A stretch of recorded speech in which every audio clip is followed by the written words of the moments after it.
to dead and roasted. What can I get you? Dang, I've got to say, the new Tales from the Break Room coffee, Morning Brew, is my favorite coffee right now. Yes, this is a shameless self-promo, but it's genuinely good. Get yours before we run out at eriecast.store. Join me, Morning Brew drinkers, as I have a very fun and scary episode today, full of state trooper horror, Japanese demons, and more. These are Tales from the Break Room. And don't forget to leave us a rating on Spotify and Apple Podcasts if you haven't done so yet. Thanks. Mile Marker 22. From Motto Man. I work as a state trooper in a rural portion of a mountainous state. The job is generally quite boring. In rural areas, we get a lot of calls for service, for farm animals blocking roadways, crashes, and occasional lost children or senior citizens. Every once in a while, the boredom is halted by a moment of sheer terror. I work as an interdiction trooper, which really means that my primary responsibility is to intercept vehicles suspected to be of human or drug trafficking origin. A special set of tools I was equipped with consisted of night vision goggles and a drug dog, a yellow lab named Hutch. Hutch is not intimidating whatsoever, and is quite friendly. His job was only to sniff for narcotics. A lot of the job of an interdiction officer is spent in the median, just looking for unusual circumstances, namely out-of-state license plates, rental vehicles, stuff that is not normally seen in rural parts of the state. I was also issued a large Ford Expedition, which is a different patrol vehicle than most. It has more space for Hutch, and allows me to have access to extra gear and power tools needed to search vehicles. It was a particularly frigid winter evening, though snow had not yet fallen anywhere other than the mountains. As such, the skies were clear, and the roadways were dry. I was sitting in the median of the highway, when I noticed a set of headlights that appeared to be traveling at a high rate of speed. My radar gave off a reading of over 100 miles per hour on a 70-mile-per-hour highway. I turned on my overhead emergency lights, and the vehicle immediately began to slow. I caught up to the vehicle, a red Volkswagen, and it pulled over onto the shoulder of the highway. I turned on my takedown lights and my spotlight. I could see that the vehicle had 3 occupants. They appeared to all be college-aged females. I walked up, shining my flashlight into the mirror so that I couldn't be easily spotted. I spoke to the driver, who I noticed had just pulled her shirt down to be a little more revealing, a trick that some women attempt to get out of tickets. But in this case, it was not successful. All 3 women were friendly, overly friendly, something I found to be consistent with manipulative behavior. They were trying to be friendly to get me to let my guard down. I soon noticed the smell of alcohol coming from the vehicle, and I noticed that the driver's license of the driver indicated she was under the age of 21. I said, "Any reason you're driving so fast?" She answered, "We're out of school for the holiday. We're just trying to get home by a reasonable hour to be with our families." She did sound genuine. When I was about to respond by asking if she'd been drinking, I heard dispatch in my ear. "Any units in the area of mile marker 22 in the canyon? I have numerous 911 reports of a low-flying aircraft that may be crashing. I need units to respond code 3. I knew I was the only one working, and I would have been the only one in close proximity otherwise. I informed dispatch I'm clearing my stop and will be responding to the area. The girl was smiling, knowing she was about to get away with whatever illicit activity she was committing. "Thank you for your service," she said, as I walked away. The girls laughed. I ran to my car and started the siren. Then I headed towards the canyon, leaving the red Volkswagen behind me. I was still 20 minutes away from this call for service, even with my sirens on.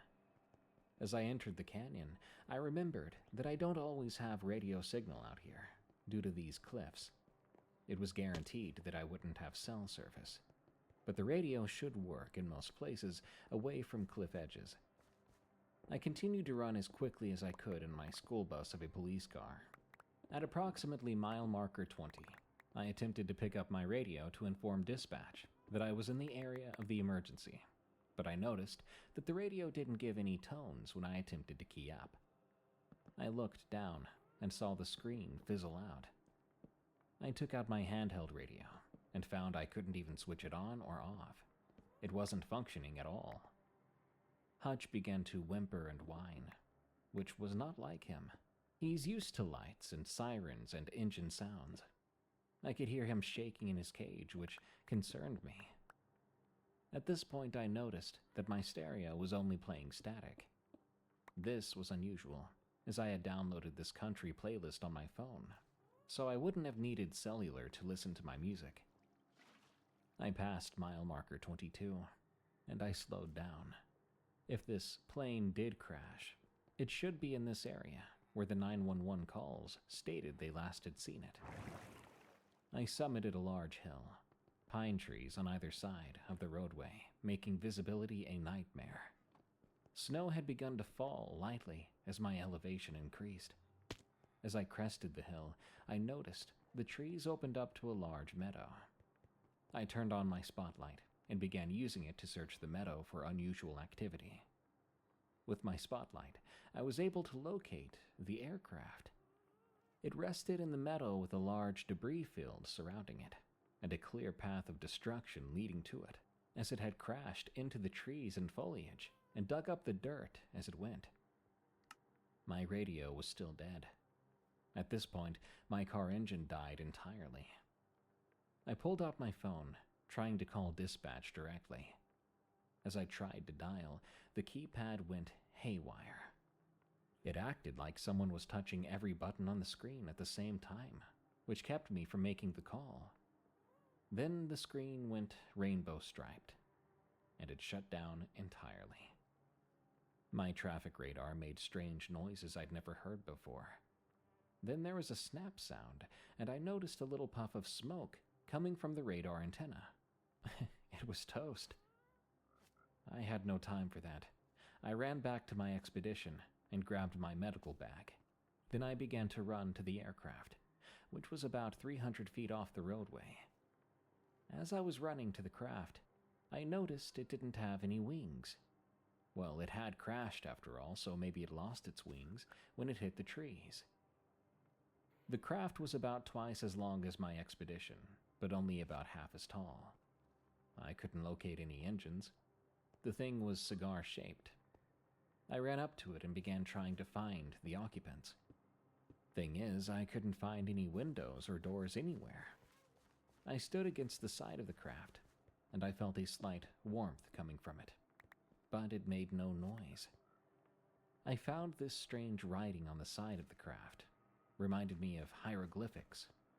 I also noticed an insignia on the side that did not appear to be consistent with American military. Just then, the field was illuminated completely, and I was overwhelmed by the sound of a dual-rotor helicopter. I looked up, and I saw a Chinook helicopter orbiting the field, keeping the spotlight on the craft and myself. I was very concerned then. I'd responded to an airplane crash before, and it was nothing like this. I could hear Hutch barking from my vehicle. I noticed a lot of activity on the roadway. Several military trucks had just pulled up and surrounded my vehicle, and about 24 soldiers climbed out of those trucks.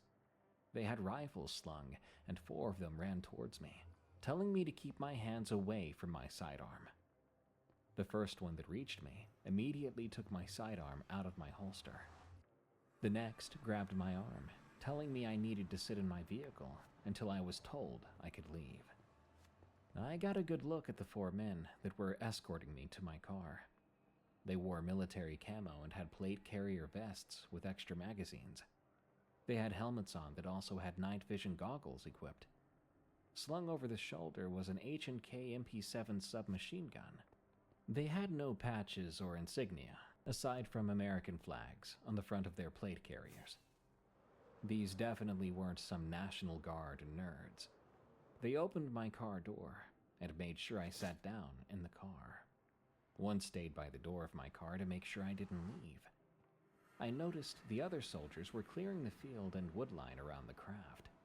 Then, a military semi-truck pulled up, which was pulling a large flatbed trailer with a crane. A second semi pulled up, and this one had a large military-style fifth-wheel camper trailer. It had what appeared to be a satellite relay on the top, and a large generator running in the back to power it. I assumed this was some sort of mobile command post. Hutch was going absolutely hysterical in the back. Behind me, I noticed the soldiers had set up a blockade on the highway. I then saw red and blue police lights near the blockade. How long had my radio not been functioning? If I had missed dispatch trying to check in on me, they likely sent other units looking for me to make sure I was alive, but I'd missed it. I attempted to use my radio then, but it still wasn't functioning. I watched in my mirror as a silhouette approached me, unmistakably a state trooper, campaign hat and all. It was my sergeant. For this guy to come out was unusual. You hardly ever saw him on the road. He said to me, "You okay, trooper?" I said, "Yeah, I'm good. Who are these guys?" He responded, "I was called about the downed craft, and I was told I needed to come and speak to you. Be here in case any media show up." Speak to me about what? Did I do something wrong? I don't think so, son, but I don't know who these guys are. It's best we just do what they say for now. This unsettled me. I'm not trying to get involved in anything. I just needed to check for casualties. That's why I was here. They took my gun, I told him. Sarge told me, "We'll get it back, but don't do anything hasty. This is all very strange. I've never seen any airplane like that before. It's shaped like a tic-tac. Where are the engines?" Just then, 2 men in suits approached us. They did not introduce themselves. I noticed they both were about a whole head taller than my Sarge, who was 6 feet.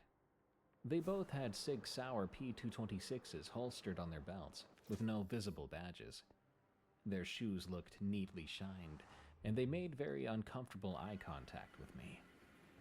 "What did you see?" I got the strong impression I wasn't supposed to have seen anything, so I replied, "Nothing, sir." One of them responded, "Good. All you saw here was a small passenger aircraft that had a malfunction." They turned to my sergeant, who looked unsettled. "Can you take his dash camera footage? We're gonna need it. Do not download it for your records." My dash camera had a storage device in the dash of my truck. You can only access it with a special key. He pulled out the key and inserted it into my dash, then pulled out the large storage component entirely, handing it over. One of the suited men opened the passenger door of my truck and took my body cam out. Then they both walked away. "What the hell is all this?" my Sarge asked. After about an hour, the craft was loaded onto the flatbed, covered by tarps. The helicopter was still orbiting. We were told to leave the canyon and to not follow the convoy, so we did as we were instructed. We drove back to the office in town where my LT stood waiting for us. "The hell happened? Why weren't you responding to the radio?" I explained. "It stopped working. No idea what happened to it." By then, my phone and stereo began to work again, and my handheld began working too. My radar, though, was absolutely fried. "What did you see?" he asked. My Sarge said, "Just a downed aircraft. We had bad radio signal up there. No casualties, though. Everyone went home safely." The LT asked the Sarge, "They just went home? I mean, don't we at least need to make a public statement?" The Sarge simply said, "No, that won't be necessary." The LT scratched his head. "What's wrong with you guys?" I went home at the end of my shift, and I had a lot of trouble sleeping. The next morning, I was sitting in the kitchen, still ruminating on the night before. There was a knock on my door then. I opened the door, and there stood the two suited men from the night before. But I didn't see a car parked in my driveway, nor anywhere on the road. One of them handed me my sidearm, saying, "Thank you for your service. Remember what we told you." They then walked off my porch and down the sidewalk. I got the feeling that I shouldn't continue to watch them. When I got to work later that day, my dash camera storage unit was in my locker, along with my body cam. I plugged them both in. They'd been wiped clean. No records of anything that happened that evening after the traffic stop I made with that car full of drunk girls. The LT is back to pretending I don't exist. The worst part is I'm too afraid to tell anyone, because I just can't place it, but there's something unnerving about those suited men. I don't want to encounter them again. This President's Day, you can wait for a sale price, or you can get the best price every day at Bob's Discount Furniture. So shop now to get more of what you love. More style, more comfort, and more choices when you dare to compare at Bob's. Banks of Matoyo.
from Salty Snowman.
Banks of Matoyo, from Salty Snowman. My name is irrelevant, but I'm 32 years old this year. I've been a travel vlogger for the better part of 12 years. So I go out, looking into haunted or abandoned places, often just doing what's called urban exploration. I've moved overseas since last year, and I made my way to what is now my home, in Kagawa, Japan. It had been a lifelong ambition to live in Japan, as I got lured in with their temples, rich history, and ancient ways of life. So I settled in the city of Mitoyo, which wasn't the largest city in Kagawa Prefecture, but honestly was quite beautiful and had its own way of life. It is a city rich in culture, legends, and lore. I was doing a vlog with a friend of mine. I'll call him T. T and I had been friends since I started doing my vlogs, and he stumbled across them all those years ago. He had emailed me with his excitement of seeing what the rest of the world had to offer, and we became fast friends. Honestly, as sweet as it is, we hadn't met up until last year, and that year was a whirlwind, perhaps the best year of my life. T and I planned a tour around Kagawa, of all its haunted and spooky locations. We'd already been to a few locations where nothing happened, but it was still pretty spooky. I enjoyed walking around the riverside, camping, looking for anything to vlog about, other than just walking and showing off the beauty of Kagawa. This day we were going to explore Yashima, which is a battlefield in Kagawa. It is also a lava field where people have lived for centuries. It seemed like a great place for ghost hunting, and honestly I'd been excitedly waiting all week for this. T and I made our way there, and we got set up within our claimed spot for the evening in the campground. It was still a ways till evening, but setting up meant we would be prepared for when it was time to set out and hunt. It was midday by the time we were done, so we took a rest for a few hours, until around 7. We got the camera, and we set up. It was a long process because somehow I had packed the batteries in the wrong bag, and it took forever to find the spare we needed. We had permission to go up to the temple, and I was thrilled to get started. So I figured, with that thrill, I'd mispacked some things. No big deal, but it was a massive time killer. T and I found the battery, and we were off on the trek to the temple. It wasn't too far, and we got there about 8, after we found a place to park and walked up the stairs. The hike was a lot of fun. We chatted about the history in front of the camera, explaining the temple's purpose, and how it was still used pretty often during the day. We went on about how people reported seeing soldiers, priests, and other creatures, and how we hoped we would see something this night. The walk itself was gorgeous. They had the pathway lit up for the residents to show the fall leaves and the beauty of the shrine. It was open for everyone, even after the sun went down, due to the viewing season, but we had a section that was usually off limits for safety purposes. The power of waivers truly will never fail to impress me. T was getting a bit nervous. I couldn't tell if it was the excitement or the fear, but he was rambling about the history of the shrine itself, and how, when he was a child, he used to go here on his holiday breaks with his family. I was more so focused on the darkened spot that we were headed towards. It was a stark contrast to the well-lit areas. It seemed like the darkness was swallowing everything, even our own shadows, that were cast into the gloom. Things seemed to swirl, twirl, and melt into the void. The only thing I could see by was my camera's light. We were near an unused part of the shrine, and it was obvious it wasn't as tended to, since there were leaves littering the ground and decaying holy rope around the tree. Granted, we were behind the shrine complex, but it was still a bit eerie, especially when I looked over my shoulder, seeing just how different the lit area was from where we stood. I heard rustling and turned my attention back towards the tree. In the branches, I spotted a tanuki, which by itself really wasn't unusual. It was just a bigger version of a raccoon, really. It startled me, sure, but it was something pretty common in the area, so nothing unusual about it. And that moment had T chuckling, tossing acorns up at the raccoon to drive it away. Lovely, I thought. Just what I needed. Cursed by a temple raccoon. I rolled my eyes at T before chuckling under my breath. My friend was a child at heart, and I loved him for it. He could turn any scary situation into something to laugh at. I kept walking with T behind me until we reached a flat area out of sight of the temple lights, and we set up an extra camera, which was shooting in infrared, to see what our eyes couldn't. We began to ask questions into the air, waiting a few moments and playing the questions back on a recorder which we'd brought. And aside from what small sounds could be heard, we hadn't heard any words, just things that sounded like sighs or maybe small gasps, which could easily be dismissed as us exhaling or small gusts of wind that we couldn't feel at the time. I broke out our snacks and looked at the time. It was barely 10 at this point, so we had consumed quite a bit of time in that area. We moved on from the location, heading towards the battlefield instead, which was quite overgrown and took a long time to actually reach. It was midnight by the time we set up again. We then sat down for a break. We ran the recorder, seeing if we could get anything by just being quiet for a while. The cameras were running for the vlog, and I kept tossing a few jokes to T, who was getting a bit tired, if his yawning was anything to go by. We were a ways away from anyone at this point, even though we had seen a few teenagers doing a trial of courage on our way here.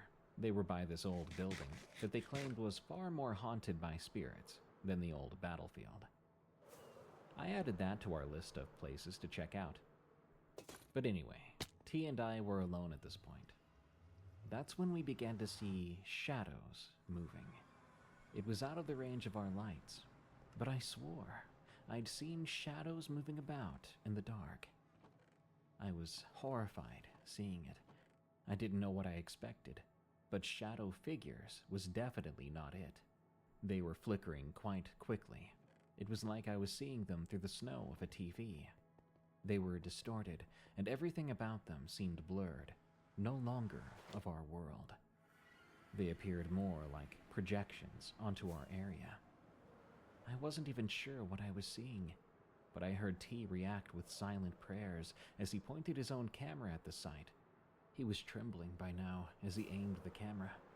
I was standing on shaky legs, trying to get closer with the recorder in my hand. I heard nothing though. The figure simply rushed by, but replaying the recorder later, I heard screams, running, and what I guessed was bodies colliding. Honestly, the playback was far scarier than seeing the silent shadows. T followed me reluctantly, spewing forth prayers and noises of discomfort whenever a shadow got too close. I stopped when we reached a point of the field where we could no longer walk due to brambles. I had foolishly decided to wear shorts. But past the brambles, into the slightly overgrown part bordering a construction site, we saw more figures rushing towards us. These were tall, hulking figures that dashed out of the shadows. We ran then. We were absolutely booking it back to the car. When we reached it, the figures slammed into it, dispersing against the metal.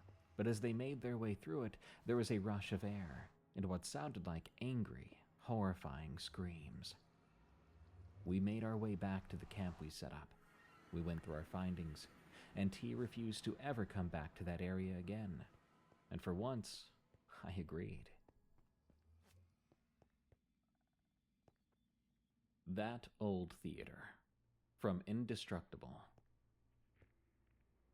This happened when I was 17 years old. I'd been looking for a job, any job, but I didn't want to do the usual stuff. You know, fry cook, burger flipper, stuck in a loud kitchen with half your high school. A lot of my friends worked those places, but it just wasn't my style. I don't know, fluorescent lights and greasy floors and yelling managers. It all felt wrong for me. So I tried looking online. I found a bunch of postings that went absolutely nowhere. I even showed up to one place, and the address wasn't even a business. It was an empty unit with paper on the windows. After a couple of weeks of that nonsense, I was about to surrender and put on a fast food hat when my neighbor told me he knew a guy who was hiring. He said it was hard labor, but the pay was good. And honestly, at that point, good money sounded like heaven. So I met up with the guy. I'll call him Mr. Danner. Mr. Danner told me he'd bought our town's old theater, the one that had been shut down for like 30 years. Everyone in town knew about it. Faded posters still stuck behind dusty glass, marquee lights long dead, that kind of thing. But apparently he had big plans. He'd bought the two businesses on either side of the theater and wanted to knock the walls down, adding extra screening rooms, making the old main theater the centerpiece, a huge one with a balcony and everything. He said nobody made theaters with balconies anymore, and he wanted something classic. So that summer, I started working for him. He stuck me on simple stuff at first, unbolting old seats, moving them out on these little dollies he had. We stripped out the whole place, molding, trim, dusty curtains, everything. The crown molding looked older than anybody working there. Crews were up on lifts, tearing down the big stuff, while I was just doing my thing on the ground. And truthfully, I didn't mind. I had my little tool bag he gave me, and it felt good just having a job where I didn't have to smell like fryer oil when I got home. After a couple of weeks, the main theater was completely gutted. They'd already cut a hallway and were building those new rooms on the sides. 4 new theaters in total. The heavy construction stuff was almost ready for the next team to come in. Today we're going to The build carpet people and screen installers and the fancy seat company. the easiest Froglight farm in Minecraft Java and Bedrock 1.21. This farm can give you all 3 different types of Froglights. Froglights are Minecraft's newest light source and genuinely one of the most interesting. They come in 3 colors, the green called verdant, the purple called pearlescent, and the yellow called ochre, depending on which farm. Second opinions are not limited to complicated cases. We have experts. Also, what is... Welcome back. Today guys, what is wrong with your friend?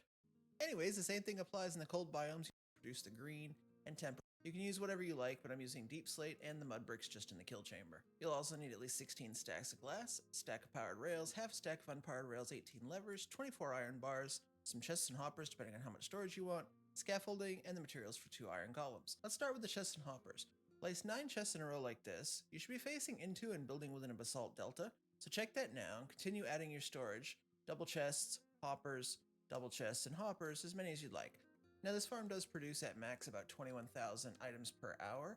If you have 4 different layers of storage times 9, you're going to have 36 double chests, and that will hold about 3 hours of AFK time. If you're only going to build the half-sized one, which we're going to build here, then you can AFK for 6 or so hours. That's going to be plenty for me, so I'm just going to build this with 36 chests in total. Once your storage is set up, place a hopper facing into the top of each one. Then add a temporary block here, add a solid block on top. Yet from underneath, they won't the farm, so they follow you in.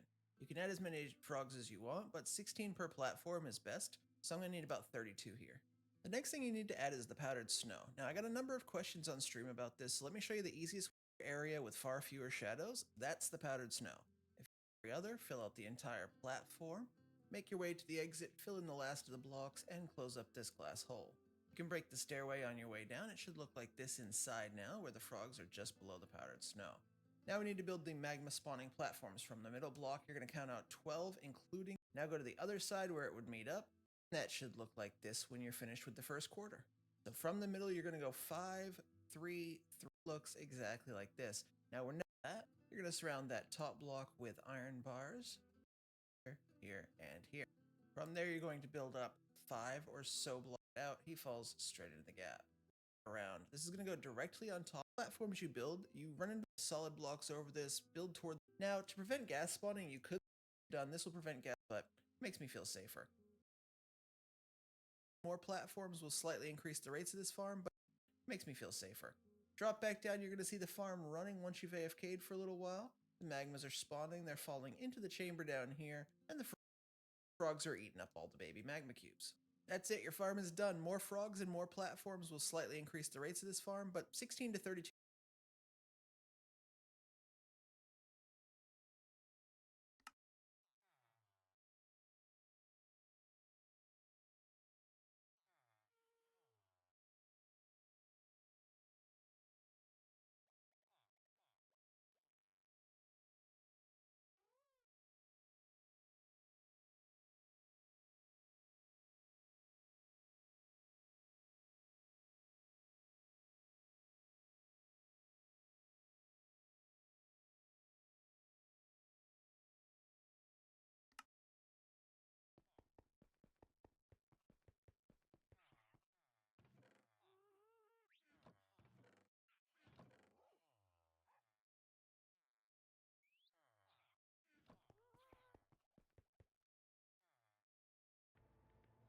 That's when Mr. Danner moved me into the lobby. That place looked like a time capsule. There was an old popcorn machine with that greasy yellow glass and faded movie signs. There was some kind of metal roaster thing on the counter. I had to ask him what that was. He said they used to steam roast nuts in it, or candy or something. He said he wasn't even sure. Anyway, that's when things started to get weird. It started small. Some of the old glass cases were still on the walls back then, the ones that used to hold play posters. They had little bulbs lining the frames, like they were meant to light the posters up from all sides. Old school stuff. One afternoon, not even nighttime, just late in the day, they cut the power to the lobby. They were running new electrical lines, pulling out all the old wiring. Knob and tube, they called it. That was the day I learned what that even was. An electrician handed me one of those porcelain insulators and said, "Keep it, kid. You can sharpen a knife with it. They don't make these anymore." Not sure if he was serious, but I did keep it. Since the lobby power was cut, they had run extension cords everywhere. Lights strung across the stage and hanging off ladders. Just enough to see what you're doing. I'd unbolted that old nut roasting machine a day or two before, and it was still sitting in the middle of the lobby. At the time, I thought it was just going to end up in the junk pile. But apparently, someone bought it. Whoever wanted that thing must have been really into the nostalgia. I was taking my break, sitting on what was left of the concession counter. They'd torn it out, dragging it into the middle of the room to haul later. I had my old sliding keyboard phone, playing some simple game on it. I didn't have a smartphone back then, just something to pass the time. And then, I heard this little hum, like a soft vroom. I looked up, and one of the display cases, the one still on the wall, was buzzing. A low, vibrating sound, and the bulbs were flickering. I remember thinking how weird that was, because there wasn't supposed to be any power in that whole section.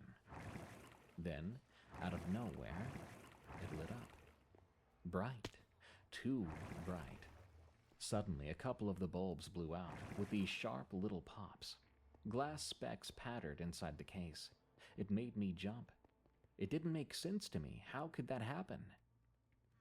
A minute later, a few guys from another crew came in, asking if the machine in the lobby was the one that needed to be boxed up and sold. I told them yeah, that was the one. So they had me help move the counter and everything else out of their way. As we shoved the counter toward that same wall, I got a close look at the case that had lit up. The bulbs were pitch black inside, like smoke had filled them. They had definitely burnt out. After they wheeled the roaster out, I swept up the area. The old carpet had been glued to the concrete, and when they ripped it out, it left these little ridges everywhere, thousands of them. The owner told me they were going to diamond polish the concrete and buff it shiny later. But first, I had to get all this glue off. He gave me orange-scented glue remover.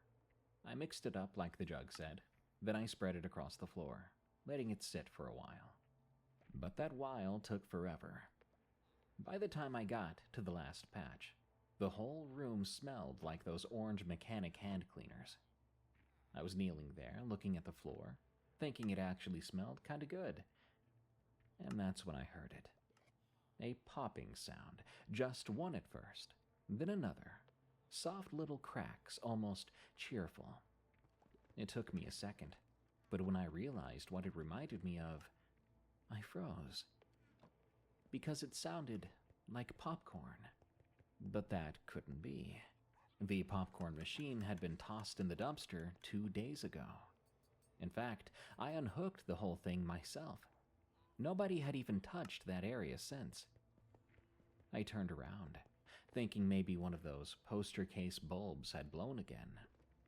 But everything was still. Dead quiet. Except somewhere in that lobby, faint pop, pop, pop, like a popcorn maker was warming up. That was enough for me. It was close to the end of my shift anyway, and I didn't want to be in there anymore. The orange cleaner said it was friendly and citrus fresh. but I treated it like it had a chemical smell, and I grabbed my stuff and got out. The next day, things were back to normal. Or as normal as they got in that place. A cleaning crew had come in earlier and scraped up all the glue I'd soaked. The concrete looked a little better, still rough, but cleaner. I came in halfway through their shift to help haul out some trash and move boxes. Easy stuff. The kind of work where your brain starts to drift because all you're doing is lifting and sweeping.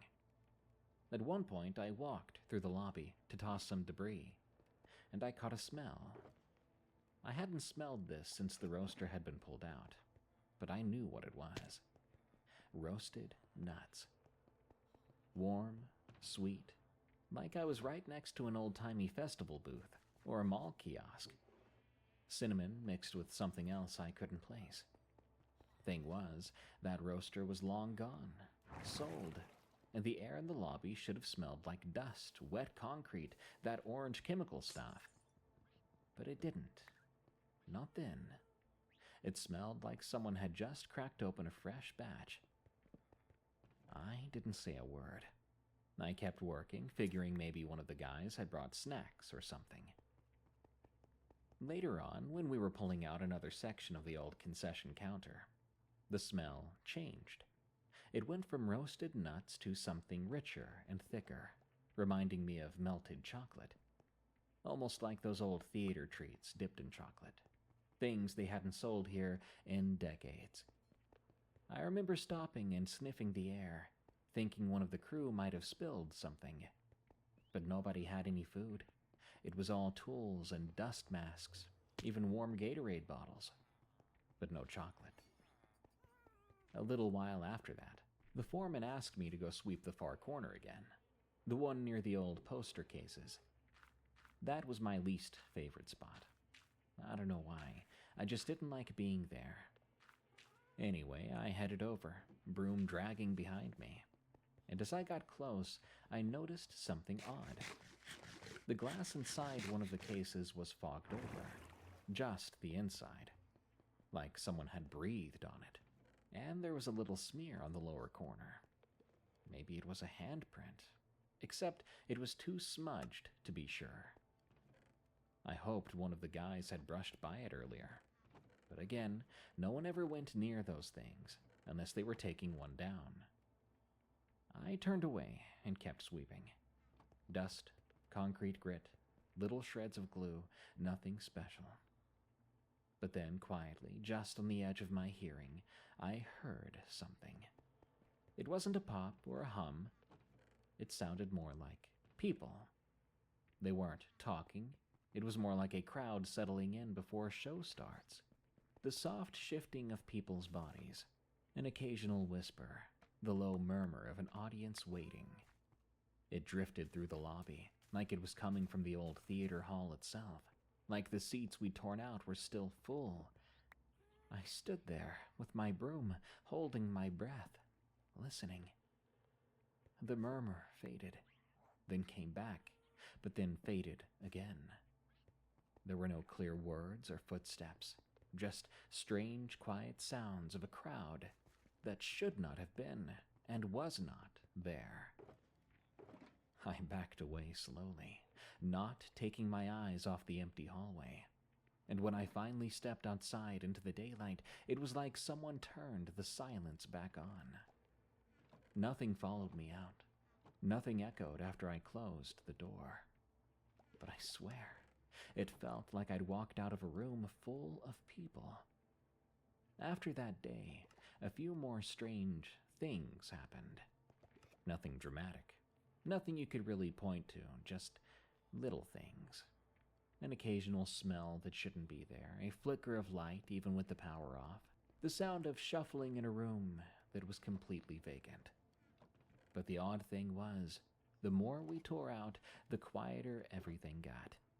Like every strip of carpet, every row of seats, every chunk of old molding we pried loose, took something with it.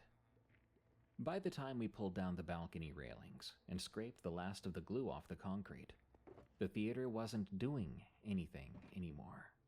I stopped hearing hums and whispers, and I stopped smelling things. It was like we'd gutted whatever life it had left, like we'd torn its very soul out. When the renovation was finished and the place finally reopened, none of the new crew ever mentioned anything weird. The place was all bright lights and new carpet and fresh paint. It was just another movie theater now. But for me, that summer will always stick with me. I'll never forget those eerie little things. It felt like the old theater was trying to hold on, trying to put up a fight, trying to save itself from being torn apart. I'm not sure if you believe in that sort of thing, but I was there, and I'll never forget it. Some people just don't get it, that Squarespace isn't just for websites. You can get a domain from Squarespace too. It's kind of like how your parents don't get how you make a living off your art, but you do. The Plaster Man, from Billy Towers. I'm a construction worker, or rather, a deconstruction worker. I work in demolitions, and despite what many people think, it's not just slamming a wrecking ball into a building or blowing it up from the base. Demolition requires planning, including learning the integral structure of a building, identifying potential hazardous materials, determining the most suitable technique for the job, and of course, ensuring that absolutely no one is in the building. Clearing out vagrants is the most challenging part of this job, at least for me. Living in the Midwest, most of them are just homeless people trying to get out of the cold, with the occasional user trying to snort, smoke, or shoot up in peace. Whatever the case, it doesn't feel great telling someone who was once peacefully asleep that they now have to clear out, or risk getting blown sky high or buried under rubble. That's how I used to feel, until I got the plaster factory job. This happened bright and early at 6 in the morning. Well, bright is an overstatement, because the sun wouldn't rise for another hour and a half, but it happened in the morning. My work crew and I gathered around the plaster factory, a rundown construction material plant that hadn't been used in over 40 years. It was anyone's guess how it was still standing, but it was.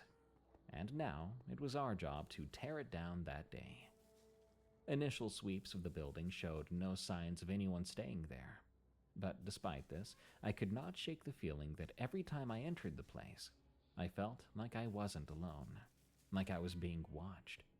I also swore I heard breathing, short, raspy breaths that barely registered above a whisper. My coworkers explained it away. Sometimes the foundation shifts, and when the foundation shifts, it makes noises, they said. I guess that just comes with old creepy buildings, which is why I was glad to see it being torn down. Our site manager gave us our assignments, and I, of course, and 3 other poor souls, were chosen to do one last sweep before the charges were finally set. When we walked into the building, the feeling of being watched immediately came over me again, like the walls themselves had eyes. I was ready to leave before we even started. 2 of the 3 went off to the east, and the last and I went off to the west to perform a full sweep. My coworker, whom I learned is named Josh, went up a narrow staircase and found ourselves in the old office area of the plant. We looked under desks, in cabinets, and in closets, and came up empty. Nothing but old files and cans of plaster. Just as we were about to leave, Josh turned to a nearby wall and stared at it. When I asked him what was wrong, he said that he felt the wall was looking at him. That alone had me ready to walk out, to get everyone in here and have the place stripped down to the studs. Quick narrator's note, I had to switch microphones because that one was giving me problems, so it might sound a little different here on out. He slowly inched closer to the wall, watching for the debris on the floor until he was right next to it. His radio buzzed. Then it spoke with the voice of our site manager, asking for our location. I turned to the wall, only to see 2 eyes open from the wall, staring at Josh. Josh looked up and screamed as a mouth formed from the wall, and it screamed in response. Soon 2 legs loosened themselves from the wall, along with a torso and 2 arms, one of the hands holding a hammer. He was completely naked, which is how I knew they were a he. Every part of his body had been covered in plaster. I stood in stunned silence as the man covered in plaster raised his hammer at Josh, who was now screaming and backing away frantically. This plaster man swung his hammer down on Josh's head, cracking his skull and dropping Josh to the floor limp. The plaster man turned to me with a plaster-covered face and yelled for me to get out. I didn't need to be told twice. I turned around and immediately went for the hallway. Just as I'd made it to the top of the stairs, I heard the sound of something shaking, maybe something cracking. I turned around quickly to see the plaster man crash through the drywall of the office rooms into the hallway. I stared, frozen in fear, as I watched blood trickle down the plaster man's face. His right shoulder was limp, dangling loosely. I think he dislocated it when he rammed through the wall. He grabbed his arm with his left hand and popped his shoulder back in with a growl. He screamed again, this time at both a high pitch and a low tone, for me to get out. I stumbled backward and found myself falling down the stairs. I tumbled and tossed on each step before I hit the landing. I groaned before I picked myself up to see the plaster man dashing down the stairs after me. I turned and ran back to the main entrance, the plaster man close on my heels. I opened the main door and ran out, stopping to catch my breath when I thought I was far enough away. I turned, and there was the plaster man at the threshold of the door, panting as he glared at me. It didn't take much convincing to get the site manager to call the proper authorities. After a violent but brief encounter, they were able to apprehend the plaster man and get Josh to safety. Josh suffered a concussion and had to get 37 stitches. Plaster man was also sent to the hospital, but I'm not really sure what happened to him after that. What I do know is that the next time I check for people in a building, I'm not taking just one person, and I'll definitely be taking closer looks at the walls. You'll also need at least 16 stacks Uber of glass, legend stack of powered rails, from half stack of unpowered BW rails, kill Newman. 27. Okay, to build the farm, you're going to need these Some two time shelters, ago, I items, was and a few listening other to things. another of the First, you're going to need at podcasts least on this 27 network stacks of solid about blocks. You can use skinwalkers whatever you like, but I'm and how using they deep seem to slate be and the mud adapting, bricks just in the kill chamber. manipulating You'll also need technology. at least 16 stacks. It slotted a lot of pieces into place for me about an incident that occurred a few years ago when I was driving for Uber. This isn't one of those tales of a lonely stretch of road and something nefarious keeping pace with my car, but it might be something just as embedded in our collective paranormal experiences. A phantom hitchhiker. Only she wasn't a hitchhiker. A phantom, maybe. Likely, but not a hitchhiker. Not really. Like I said, I'd been driving for Uber. I accepted this ride. There were account details and everything. Both locations were real. Granted, the pickup location was a bit strange, but nothing hair-raising. The spot had been recently raised for a box store bonanza. You know the type, like a strip mall only on Texan-sized steroids. The area used to be one of those post-war neighborhoods, small family homes built for returning GIs and their future progeny. I mean, all that PTSD concentrated into one geographic area. Who knows? Maybe something took root, frayed the edges of that liminal veil. More likely, the economy took a dip. The rich ditched, and just as the place was about to slip into official urban decay, a developer came in to save the day. Poetic, no? Anyway, when the call came in, those houses had been rubble for a long while, and you could just make out the shadowy shapes of heavy machinery on the outskirts of the property. In short, this was not an ideal place for adolescent antics, but given that it wasn't far from a commercial/residential area, it wasn't the oddest place to request a ride from either. It was quiet and secluded, but also very well lit. It had been a Goldilocks kind of night. Not too slow, not too harried. a balanced smattering of talkers and window gazers. But now I was ready to go home. So when the app offered me one more ride, I nearly declined. But I noticed her destination was in the same direction as my place. So I figured one more ride couldn't hurt. I envisioned a quick drop-off at one of the fancy condos I assumed she lived at, then heading home to close the night off with a much-deserved nightcap. When I pulled up, she opened the door and closed it again. There was no walking through walls nonsense, or 1 second she's outside and the next she's sitting in the back seat, staring creepily at me through the rearview mirror. There were no overt red flags. At least, nothing I could clock at the time. Looking back, one could argue there were a few key moments, seasoned with a little spooky spice, but nothing that a dose of rationale couldn't clear up. For example, this had been a cool but dry spring night. The weather had not been calling for rain, and yet this girl was soggy. Not like fell into a pool kind of wet, more like she took a few sprints through the community sprinkler system. I didn't really think too much about it. We were all young once. We've gotten up to all manner of ridiculous mischief once or twice. Frankly, I was more concerned about my back seat than this girl's watery escapades. I could tell right away. She was gonna be a window gazer, which suited me just fine. I just wanted to get us both home as quickly as the laws allowed. She was profoundly quiet.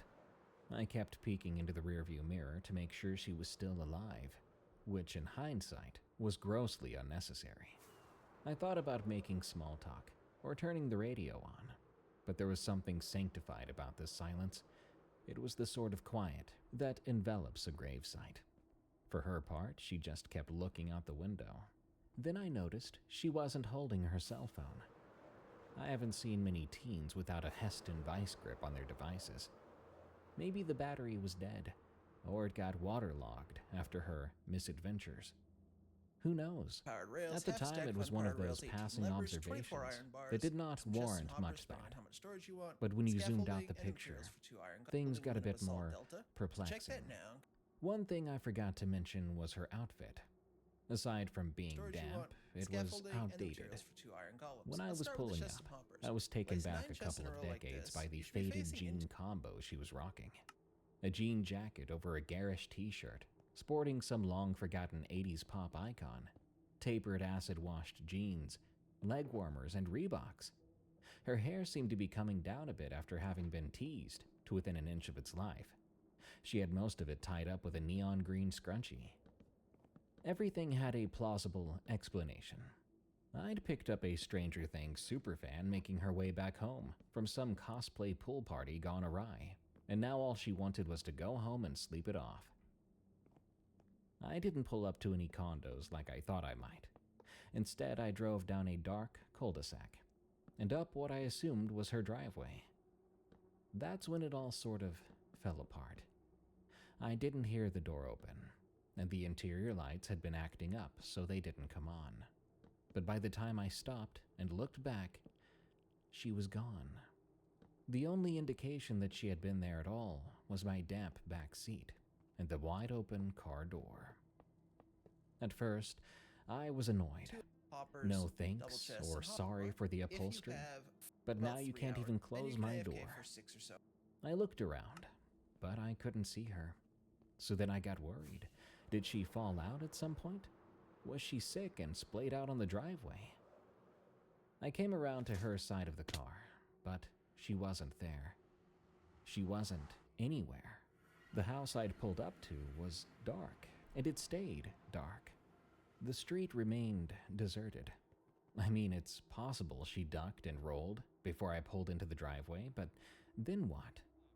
She sprinted into someone's backyard and jumped the fence to avoid detection? The fare was prepaid, so it's not like she was skipping out on the bill.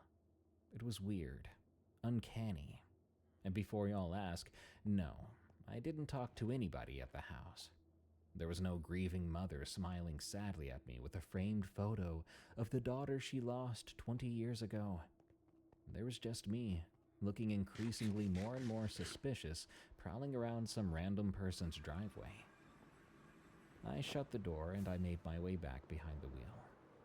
I was super tired by this point, and more than a little weirded out. So I didn't even check my Uber app. I just clocked out and went home. It wasn't until the next day, when I was going through my rides, I noticed hers was missing. Like it had never taken place, it had never been there. But I know it had been. I drove to 2 separate locations. I had a passenger, and the wet seats proved it. Of course, I inquired with Uber, but they came back with nothing. They had me signing out of the app right before I confirmed the last ride. Then add a temporary block I've never here, been add a quite solid able block to on get top my of head that, and around then this. run a line of I solid have blocks no along idea who the that top girl of these was. chests. I had no Go off the reason to back remember of her the hoppers name. and make a 9 Sure, by 9 I confirmed platform it that at sits the time. behind the It hoppers was something away like from the front of the barn. Cassie or On the Chloe, backside of this, put another but nothing to temporary build block an and a block internet above that, sleuthing and ring then run a around. solid line.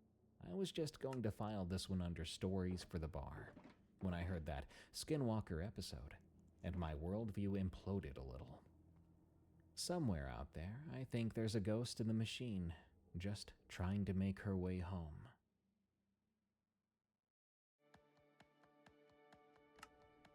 When that personalization happens, you are getting better care. And it looks like if they're taking care of somebody from their family. We've always agreed. The Mad Ill Lot, from Anonymous. People have this romantic idea about the starving artist, the tortured genius in his garret, suffering beautifully for his craft. Nobody tells you the garret is actually a 2003 Honda Civic with a cracked windshield and a passenger seat full of everything you own. I ended up in Oklahoma by accident, more or less. I'd been heading to Austin. I had a friend there who said I could crash on his couch while I figured things out. But the Civic had other plans. The transmission started to slip somewhere around Ardmore, and by the time I limped into this nothing town called Madill, the mechanic told me I'd be lucky to get another 50 miles before it gave out completely. I could still drive it around town if I babied it, but the highway to Austin might as well have been the moon. $2,200 to fix, I was told. I had about $400 to my name, so that was that. My car was a ticking disaster. Madill, Oklahoma. Population maybe 4,000. 1 Walmart, 1 McDonald's, a Mexican restaurant that was actually pretty good. I ate there once before I started rationing what was left in my bank account. After that, it was gas station food and whatever I could find at the food bank at the Baptist church on Wednesdays. I parked behind the Walmart at first, which was stupid. They ran me off the second night. After that, I found this spot, a dirt lot behind a farm store that closed at 5. The owner was this older guy named Dean, who saw me pulling in one evening and came out to see what I was doing. I told him the truth, that my car broke down, and I was waiting on money to come in. I just needed somewhere to sleep. He said I could stay as long as I wasn't doing drugs or causing trouble. I wasn't, so yeah. 3 weeks I lived in that lot. As for the writing thing, I should explain that. I'd sold exactly 1 short story in my entire life. $800 to a literary magazine no one's ever heard of. But in my head, I was a writer. I was going to write the great American novel. I was going to be somebody. Instead, I was 34 years old, sleeping in my car in Oklahoma, applying to gas station jobs on my phone, and getting rejected by most of them. And then, the thing started to show up. It was around the end of my 2nd week there. The first encounter, I thought it was a dog. A big one, maybe some stray. The lot backed up against this empty field, and beyond that was woods. Decent-sized patch of timber that ran along some creek. I'd see deer sometimes in the early mornings, coming out to graze in the field. Dogs weren't unusual either in a rural area like this. People just let their dogs run about. But this wasn't moving like a dog. I was trying to sleep. It was maybe 2 in the morning, hot as heck, even with the windows cracked. And I kept hearing this sound. A sniffing sound like a pig rummaging around. a grunt, and a huff. I sat up and looked out the back window. There was this shape out in the field. It was about 50 feet from the car. It was down on all fours, nose to the ground, working its way across the grass in strange little circles. The moon was bright enough that I could see it pretty well, and my first thought was, that's a big freaking pig. My second thought was, oh, that's not a pig. The back legs were longer than the front, so it moved with this weird rocking motion, hindquarters higher than the shoulders. The snout was long, more like an anteater than a pig, and it swept left and right as it probed the ground in front of it. I don't know how long I watched it, but eventually it moved off toward the tree line and disappeared into the woods. That was a rough night for sleep, I'll tell you that. The night after, it was closer. Around the same time, the same sounds. But this time, when I looked out, it was only about 20 feet from the car. It was still snuffling around in those strange circles. But I could see more details now. The skin was hairless, or mostly hairless. Patches of bristle here and there like a diseased hog. The color was disgusting. Like gray pale with a sheen to it. I mean, wet looking. Fewer hopper minecarts than this, It stopped what it was doing and raised its head. The snout came up and waved in my direction, like it was tasting or smelling the air. I could see its nostrils flare up, 2 dark slits at the end of that long tube. It didn't have eyes, or I couldn't see them. If it did have eyes, they were small enough to disappear in the moonlight. We stayed like that for 10 seconds. That way the hopper minecart I was in the car trying not to breathe, and that thing was in the field, snout pointed at me like some sort of dreadful antenna. If you haven't powered Thank it yet from God, underneath, they it won't went all back start, to but you can rooting just power around it with these levers rather that we than have. taking notice Flick of the levers me. on and go back up I and got push out of all there, the ones that didn't started the start car, first time. transmission grinding Now go and back engine up whining. and build The it. whole vehicle shook 9x9 like it was going to platform fall apart. And I drove carefully to the Walmart parking lot. Security or whatever be darned. I sat in that lit parking space until dawn, and I didn't close my eyes once. Dean asked me the next day why I'd moved. I told him there was some animal out there that was freaking me out, some sort of wild pig thing. He gave me this look, and he didn't look surprised. Did you see which way it went? Into the woods, towards the creek. Yeah, folks have seen that before, or something like it. He didn't elaborate. Fine by me, I guess. I went back to that lot that night, because I didn't have anywhere else to go. The Walmart security guy had already warned me twice, and at least Dean's lot was safe from cops. That thing came back around 2:30. I was awake, because I was waiting for it, watching. This time it came right up to the car. I could hear it breathing through my cracked window. There was this scraping sound, too, against the driver's side door. I saw it standing on its back legs now. Its front legs looked more like arms, and they were braced against the window frame. The thing's snout was pressed against the glass, leaving a smear of something thick and yellowish. I didn't see a mouth, though. Again, just a long snout and 2 nostril slits, opening and closing only inches from my face. It huffed against the glass, fogging it up, and made this sound in its throat, like a gurgling noise. Imagine holding your head underwater and trying to make a growling sound. I'm not sure why I didn't scream. God knows I wanted to. But I was in this frozen state. Reminded me of those nightmares I've had, where you can't scream or move even though you so desperately want to. But it was real life. I sat there watching this thing investigate my window like it was trying to figure out how to get in. After a couple of minutes, it dropped back down to all fours and moved off. I watched it cross the field until it vanished into the trees. My transmission money came through 3 days later.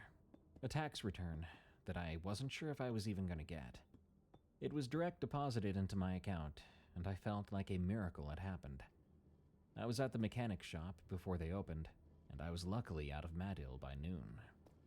I didn't even say goodbye to Dean, which I still feel guilty about because he had been so good to me. That was about 8 months back. I'm in Austin now on my friend's couch like I planned, and I still haven't found a real job. I'm doing DoorDash now, and it's enough to keep me off the streets. I haven't tried to write anything since I left Oklahoma. One time I tried to Google Madill, Oklahoma, strange animal sightings, or Oklahoma pig creature, or variations of that, but I still haven't found anything like what I saw.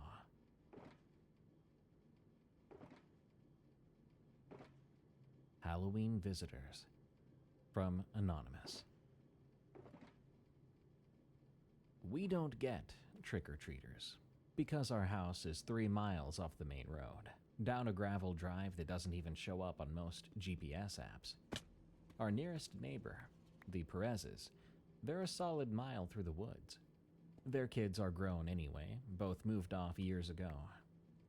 So, when I heard knocks on Halloween night, when that's done, my you're first going to build thought the glass wasn't, wall up oh, 4 more trick-or-treaters. or 5 high in total. My The first design- thought was something is wrong.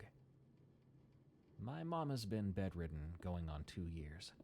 A stroke took most of her left side, and what it didn't take, the diabetes has been working on since.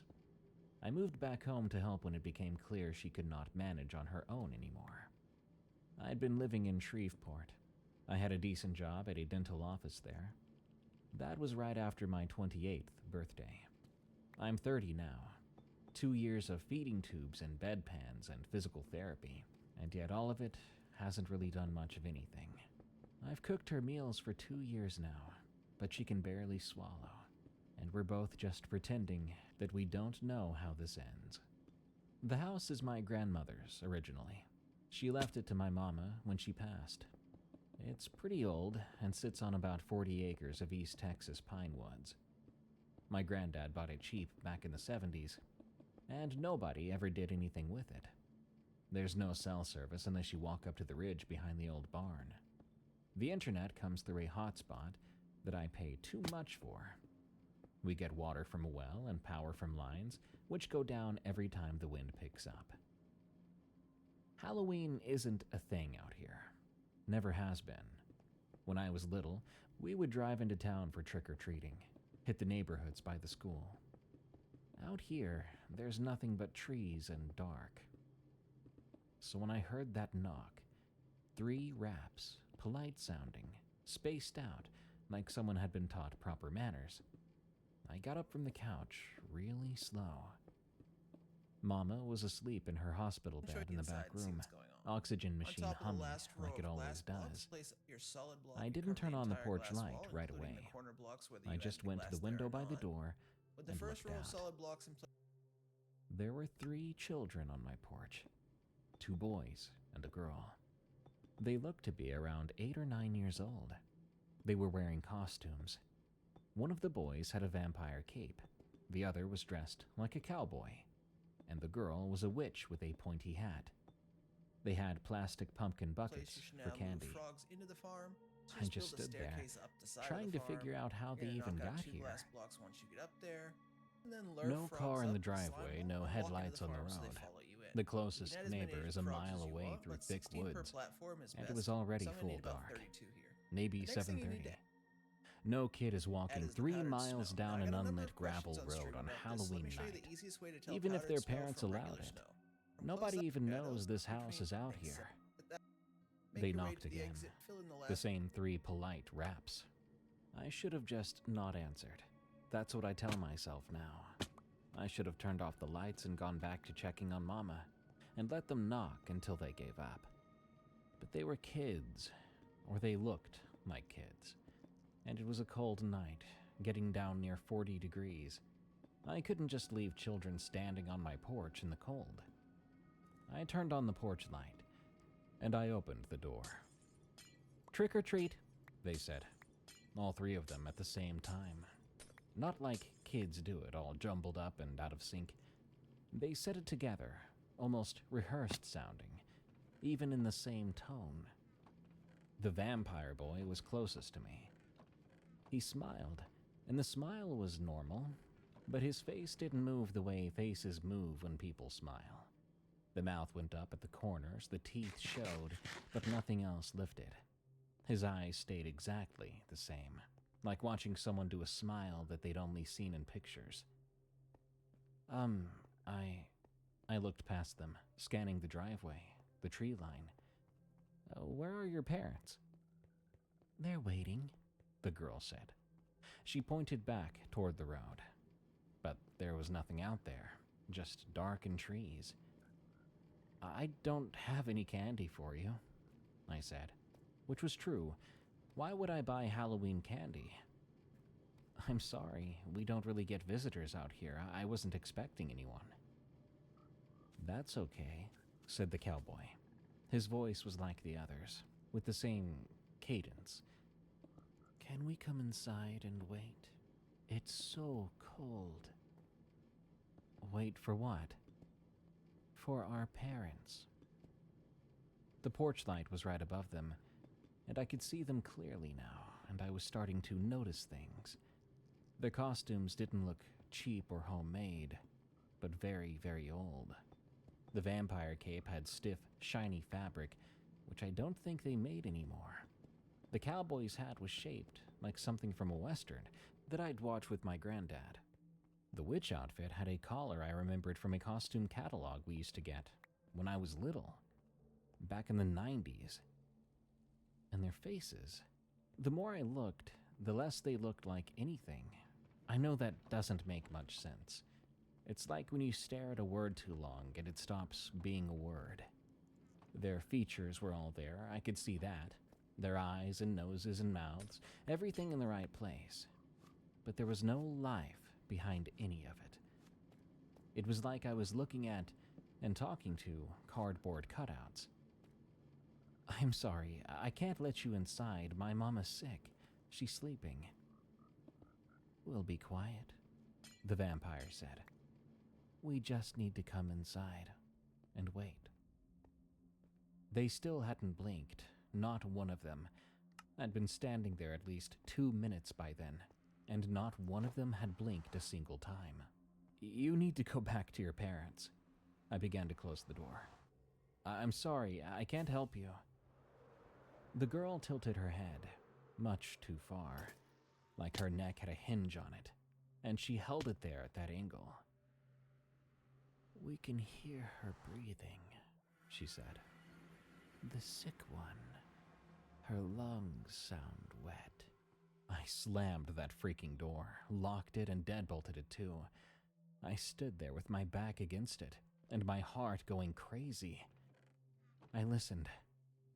I didn't hear anything, no footsteps down the porch and no little voices.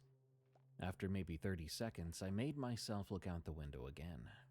But the porch was empty. Or every other, fill out No the entire kids, platform. no pumpkin Make your way buckets. to the exit, fill in the last of the I looked blocks, out at the and close up driveway this and the glass yard hole. and the tree You can line break the too, to be stairway on sure. your way down. It should look like But there this was no inside. movement anywhere. I sat up in Mama's room until morning with every light in the house on. I was watching her breathe. Her lungs did sound wet, though. They sounded wet for months. The hospice nurse had said we needed to talk about options soon. But I'd been putting off that conversation. Around 3 in the morning, I got up to use the bathroom. The window in that room faces the backyard, towards the tree line. And I don't know why, but I looked out. 3 shapes at the edge of the woods, kid-sized, standing perfectly still in a row. They were facing the house. I didn't look out another window until the sun came up. By then, the yard was empty. Again, no footprints or marks on the porch, no proof that I'd had any visitors at all. I called the Perez's the next afternoon when I could get signal. I asked Maria if she'd seen any kids around, anyone new in the area. She laughed and said, "Honey, there hasn't been a child on this road since our youngest graduated high school in 2013. I told her about the 3 kids on my porch, and she went quiet for a second, then said I must have been dreaming, that stress will do that to you. She told me taking care of your mama all alone out there must be hard. Whatever. Well, my mama passed 3 weeks later. Pneumonia finally took her. I was holding her hand when it happened. The house is mine now legally, 40 acres of that East Texas pine. I've been thinking about selling. A developer came by last spring asking about the land, and he left his card on the porch. I keep picking it up, telling myself to call. But every time I get close to doing it, I think about those 3 kids standing at the tree line, waiting. And I think about whoever buys this place, moving in, not knowing what happened here. So the card stays on the counter, and I stay in this house. At the University of Arizona Global Campus, we are proud to offer over 50 career-focused online programs to a fierce community of Wildcats from around the globe. Proud to be UAGC. Learn more at uagc.edu. Job Shadow Day. From The One They Call Lewis. My school does Career Shadow Day every year. And if you don't know what that is, you're supposed to follow someone around at their job for a morning. Most kids shadow their parents, but my mom works from home doing medical billing, and my dad drives trucks long haul. So neither of those were options for me. However, my best friend Cody said I could shadow his dad. He's a pastor at a Baptist church over on the west side of town. I figured that would be easy points. Just sit in an office, maybe help set up some chairs. Done by lunch. Cody warned me it would be boring. He was right about that part, at least. Pastor William picked me up from school around 8 and drove us over to the church. It was a big brick building, probably built in the 60s or 70s. It had a tall white steeple and those windows with the colored glass that aren't quite stained glass but want to be. The parking lot was almost empty except for 2 other cars. Wednesday mornings aren't exactly prime church time. Inside, the place was dim and cold. They keep the heat low during the week to save money. This was something that Pastor William explained. He introduced me to Mrs. Hannigan, the church secretary, and Miss Darlene, who runs the Sunday school program. Both of them were nice enough, but clearly had their own stuff to do. So after the introductions, Pastor William took me on a tour of the building. The main sanctuary was huge and completely dark, except for some light coming through those colored windows. All the pews were empty. The pulpit up front had a big wooden cross on the wall behind it. Our footsteps echoed off the ceiling. Pastor William was telling me about how many people they get on Sundays, and what his sermon prep process looks like. But I was mostly just looking around at how different a church feels when nobody's in it. All that empty space meant for people, but no people inside, except for a few. It was all silence and dust floating about in colored light. We went through some classrooms, a kitchen, a fellowship hall with folding tables stacked against the wall. Then Pastor Williams said he needed to check on something in the storage area downstairs, and I could wait in his office or come with him. So I said I'd come with him, because sitting in an office sounded even more boring than just following him around. The stairs to the basement were behind a door near the back of the sanctuary. The stairwell had a light switch at the top, but when Pastor William flipped it, nothing happened. He said the bulb must have burned out again, and pulled out his phone to use as a flashlight. I did the same with mine. The stairs were concrete, narrow, and cold. The basement was this long hallway with doors on either side, most of them open to dark rooms full of old furniture and boxes. Christmas decorations, folding chairs, that kind of stuff. Pastor William went into one of the rooms at the far end of the hall to look for something, told me to wait in the hallway, and I stood there with my phone light pointed at the floor. I don't know how long he was in there. A few minutes, I guess. But I was already starting to get bored, and wandered a bit down the hall, looking into the other rooms. One of them had old choir robes hanging on a rack. Another had a bunch of those felt boards they use for kids' Bible lessons. the kind with little felt cutouts of Jesus and sheep and stuff. When I turned around to walk back, I couldn't see Pastor William's phone light in the room anymore. So I called out to him. My voice sounded so weird in that basement, kind of flat and echoey at the same time. There was no answer, so I walked down to the room he'd gone into and shone my light inside. But in there it was just boxes and an old piano covered with a sheet. He wasn't in there. I figured he must have gone back upstairs when I wasn't paying attention. Maybe he said something and I hadn't heard him. So I walked back down the hallway towards the stairs. That's when I saw him standing at the other end. He was at the very end of the basement hallway, where I hadn't yet walked. There was another door down there that I hadn't noticed yet, and he was standing in front of it, with his back to me. He wasn't using his phone light anymore. He was just standing there in the shadows. I called his name again. He didn't turn around, but he did raise one hand, gesturing for me to come towards him, like a little wave, very slow. Come here. Something about it made me not want to move at all. The way he was standing, that could have been it. Very still, like he was waiting for something. And his arm, when he waved, it moved kind of strange. Smooth, like it was dangling upside down. Not like a man with muscles and bones in his arm. And he still had not turned around. I called again, asking if everything was okay. But he didn't answer. He simply waved again. I took a couple steps back instead. But when I moved, Pastor Williams moved. He turned his head to look at me over his shoulder. He only turned it part way, just enough that I could see the side of his face in my phone light. Pastor William has a beard, a short one that's mostly gray. But the face I was looking at had no beard. It did have a chin that was too long and too flat. I ran. I was going up the stairs 2 at a time. I slammed through the door at the top and came out into the sanctuary, where there was Pastor William standing by the pulpit, talking to Miss Darlene. He looked over at me when I came crashing through the door. Both of them did. He asked if I was okay and where I'd been. He said I looked pale. I told him I got turned around in the basement, and it freaked me out. He laughed, then straightened up, telling me not to go anywhere in the church without being accompanied. And I looked at him, confused. What was he talking about? He was the one that led me to the basement, after all.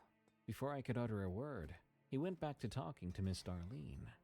So I decided not to say anything about what I saw. I told Cody later that night, but Cody just said I was messing with him, and got annoyed with me when I said it really happened. So I just stopped bringing it up after that. The Career Shadow Day report I turned in said I learned about sermon preparation and church administration. I got a B+. I haven't gone back to that church. Cody still goes every Sunday with his family like he always does. I asked him from time to time if he ever saw anything weird, and he would look at me like I was crazy and said, "Dude, it's just a church. Nothing happens there."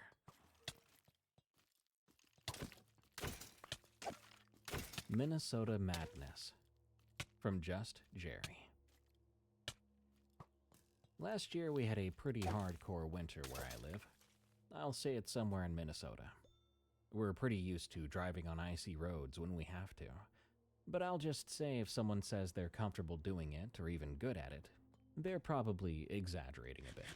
I'm in my last year of high school, 18 years old, and I was and still am currently employed at a Jersey Mike's. Best sandwiches if you ask me.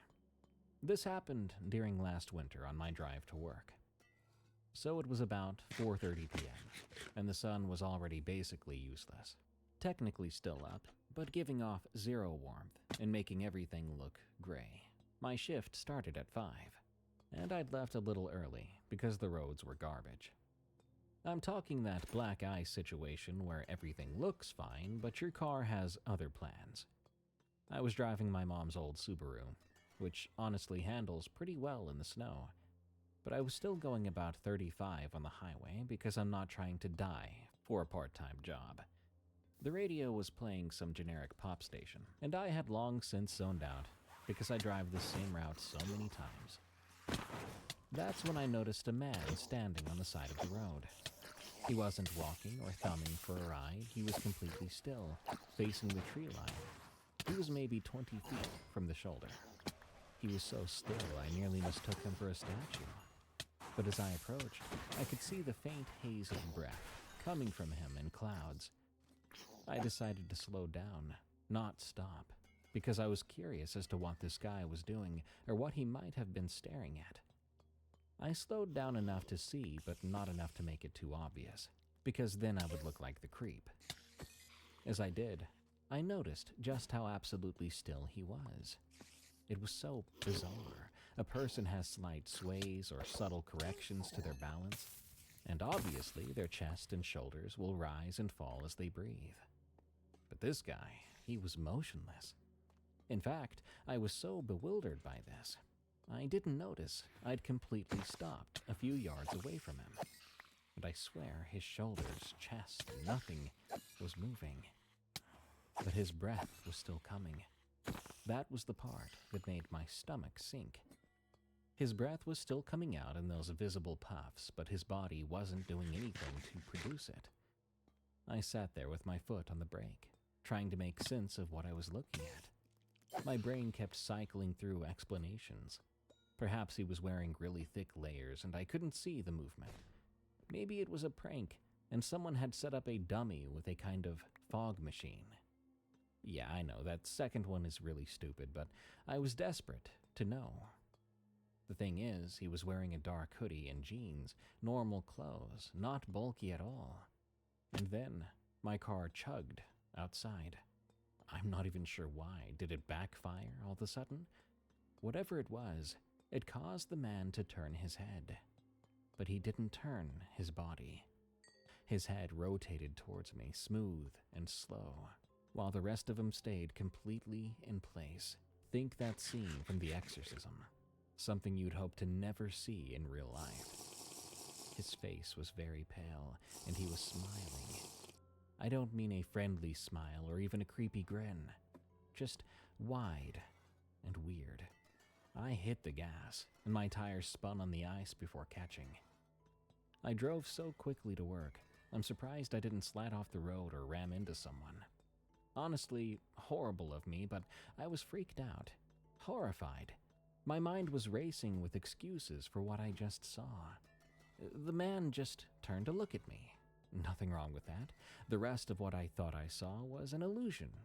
Yeah, white surroundings and his dark hoodie made me think otherwise. Right? At work, I told my coworkers about the event. They seemed very into the story. I mean, not a lot happens in this town, and we are a close-knit bunch, so they weren't going to disbelieve me if I was serious. In fact, after the shift ended, one of them asked if I could drop him off along the way.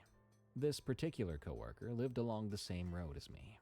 We did this often, actually. I'll call this coworker Jacob.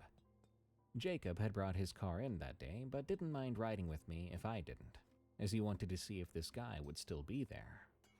I told him he was insane, but honestly, I wanted to know too. The not knowing was eating at me. We clocked out around 9:30, and by then it was pitch black out.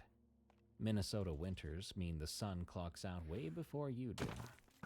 We got in my mom's Subaru, and Jacob was already making jokes about it, saying stuff about how we're going to find Slender Man or whatever.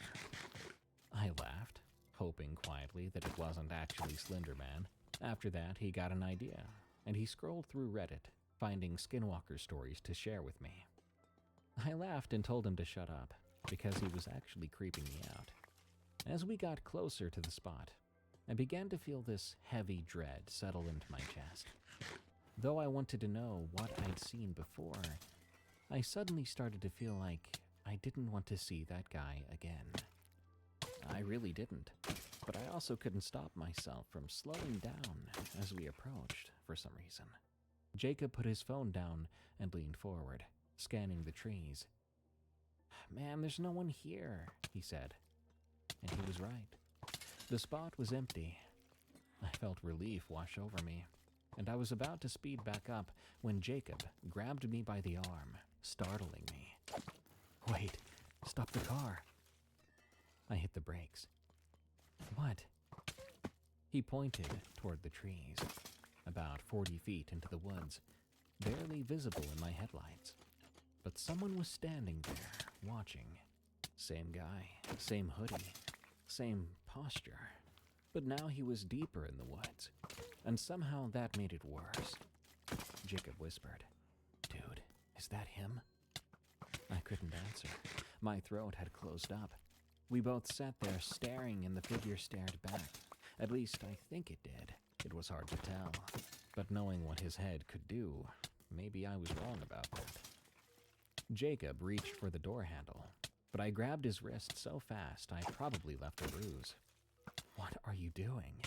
I asked. He looked at me with weird excitement in his eyes. "Dude, I gotta get a closer look. See what this guy's about."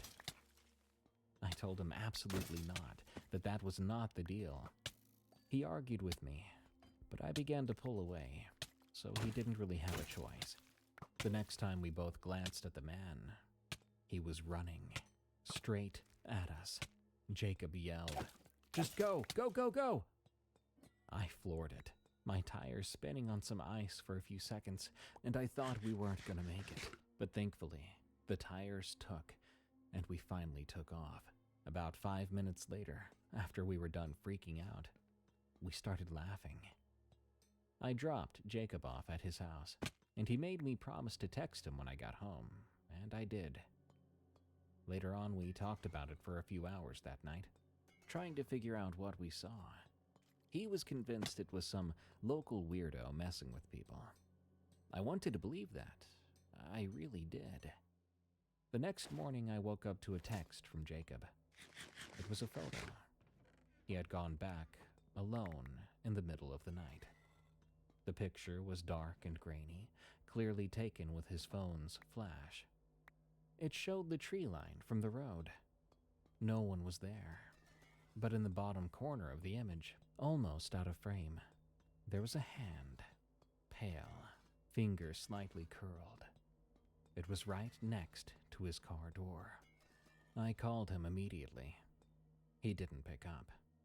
I drove to his house and his car was in the driveway. His parents said he was still asleep. So I went up to his room, and there he was, just fine. He gave me a good scare. He was groggy and confused, but fine. But here's where it gets really creepy. I showed him the photo on my phone, telling him that he was a psycho going out there alone to see this man again. He looked at the photo on my phone, and he said that he had no memory of taking it. He checked his camera roll, and I looked too. It wasn't there. I had no idea what was going on, and I still don't.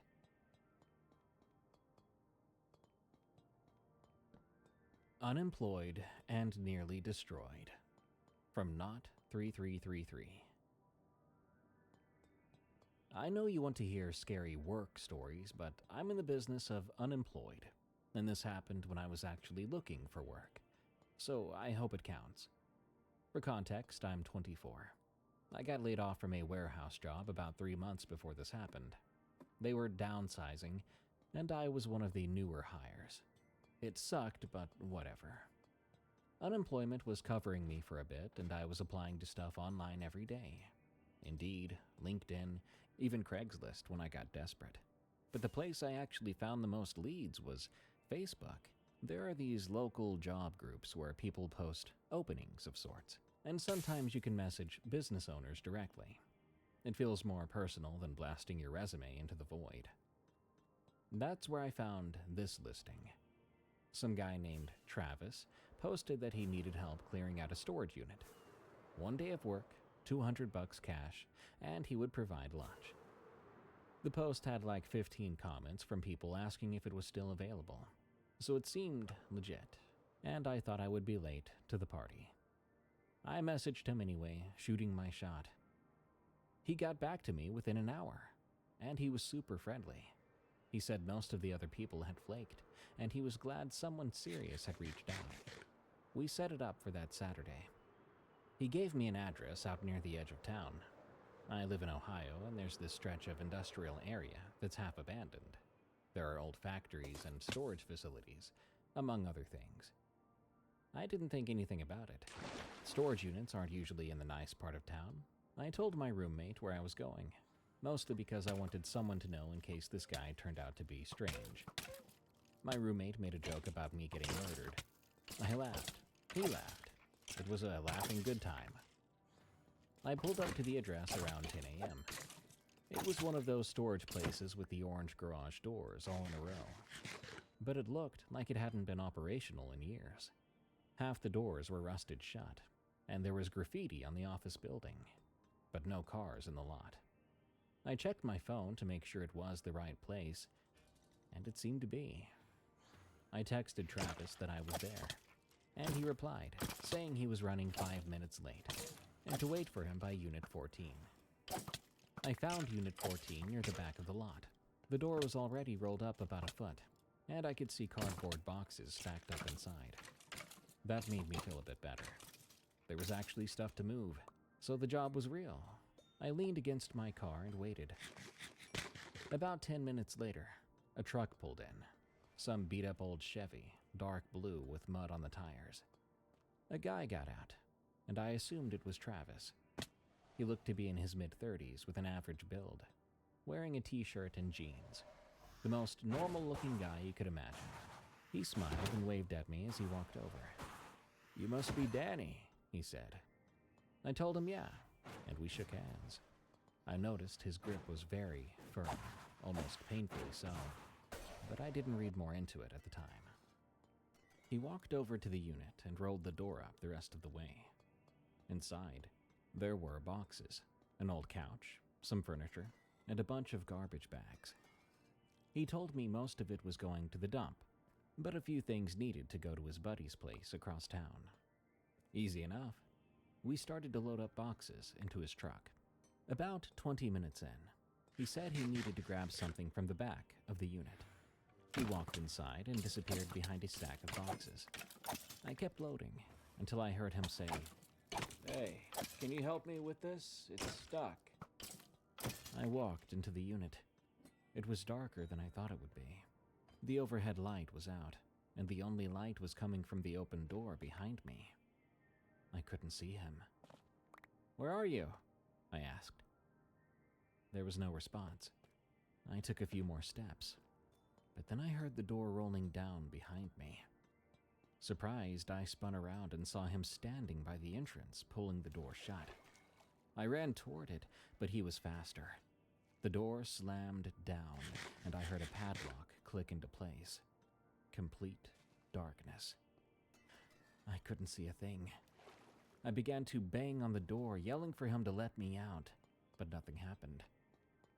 I then heard his voice, muffled through the metal. "Toss your wallet and your keys under the door and I'll let you out." I couldn't believe what I was hearing. This guy had set this whole thing up to rob me. Or worse. The job listing, the friendly messages, all of it. I told him to go screw himself. Probably not the smartest thing to say in my position, but I was panicking. He didn't respond for a while, and then I heard him walk away. I stood there in the dark, trying to figure out what to do. My phone. I still had my phone. I pulled it out, and the screen lit up the space around me. I had 1 bar of signal. I called 911 and whispered the situation as best I could. The operator said they were sending someone, but I had no idea how long that was going to take. Soon after, I heard the footsteps coming back. And I heard something else. A sloshing sound. Liquid.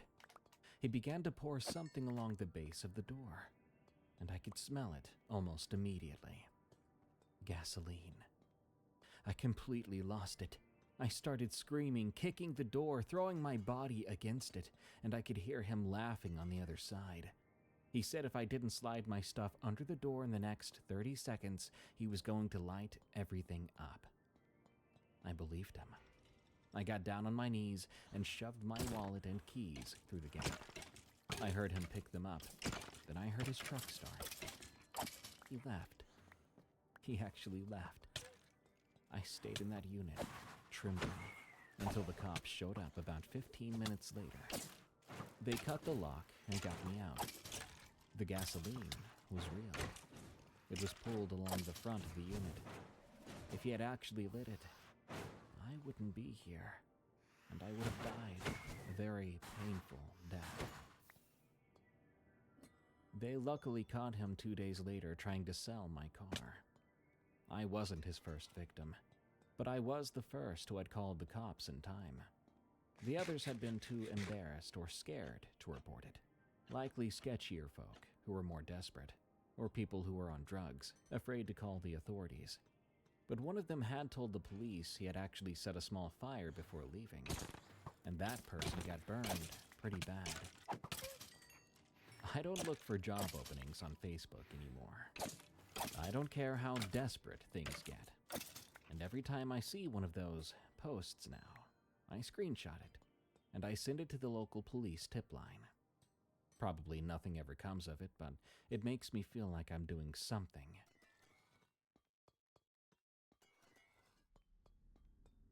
I've never been more scared.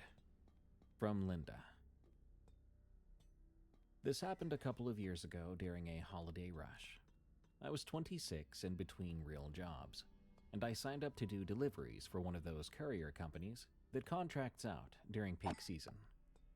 The pay was more than decent, and I figured it would hold me over until January, when I had a receptionist gig lined up. I wasn't thrilled about it, but bills don't care about your career plans. The company was desperate, and I mean really desperate. They were short on drivers and even shorter on vehicles. Most of their regular fleet was already assigned, and the rentals they'd secured were going fast. By the time I got through orientation, the only thing left for me was a white minivan, a Chrysler Pacifica. Not exactly what you picture when you think of a delivery vehicle, but it had cargo space and it ran fine. The guy who handed me the keys apologized about 3 times, and I told him it was no big deal.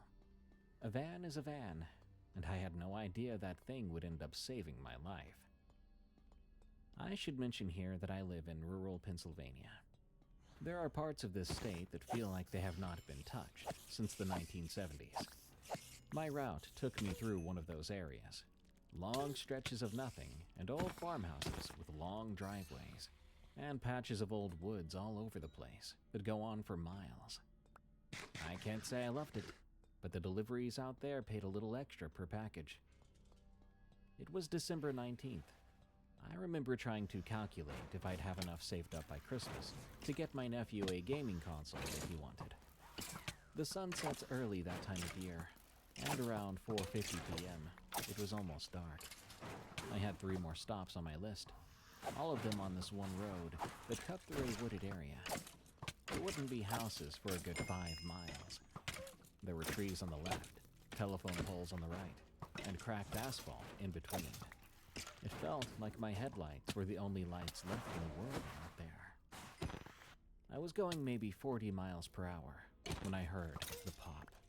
It was so loud and sudden, I jumped, and the van immediately started pulling hard to the right. I knew what it was before I even stopped: a flat tire.